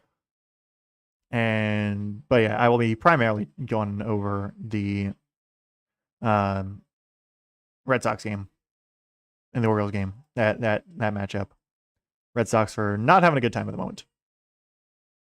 I wouldn't mind the Commanders going with the wide receiver there at pick 71. I think that's my hope there at the moment. That will do it. Nice little, basically 3 hours there. Or no, 4 hours, I think. 7 to 8. No, it started at 8. Never mind, not 7. Yeah, 8 to 9, 9 to 10, 10 to 11. Yeah, nice 3 hours there for the NFL draft. A couple teams I think made up pretty well. Honestly, I think most of the teams made up pretty well there. And that will do it. So yeah, I'm just gonna wrap this up now because I'm getting ready to pack up for the night. So yeah, next streams at the moment are going to be tomorrow, Orioles Red Sox. Then next Thursday will be a gaming stream. Probably be the start. I will probably start I think Final Fantasy VII Remake Intergrade. So I'll be playing that on stream, I'm pretty sure. I think that's my plan at the moment. And then Friday after that will be Orioles playing whoever they're playing. I don't remember off the top of my head. Might be the Blue Jays. I don't know. No, I think they're playing Blue Jays later. Anyway, yeah. But next week will be the usual schedule of Gaming Thursday and Orioles Friday. For now, though, tune in tomorrow for Orioles Red Sox. That should be a fun game. For today, though, that is it. Love the Sonny Styles pick. It's really good. So that will be all for me. Feel free to like, comment, and subscribe, do all that sort of stuff. And thank you very much.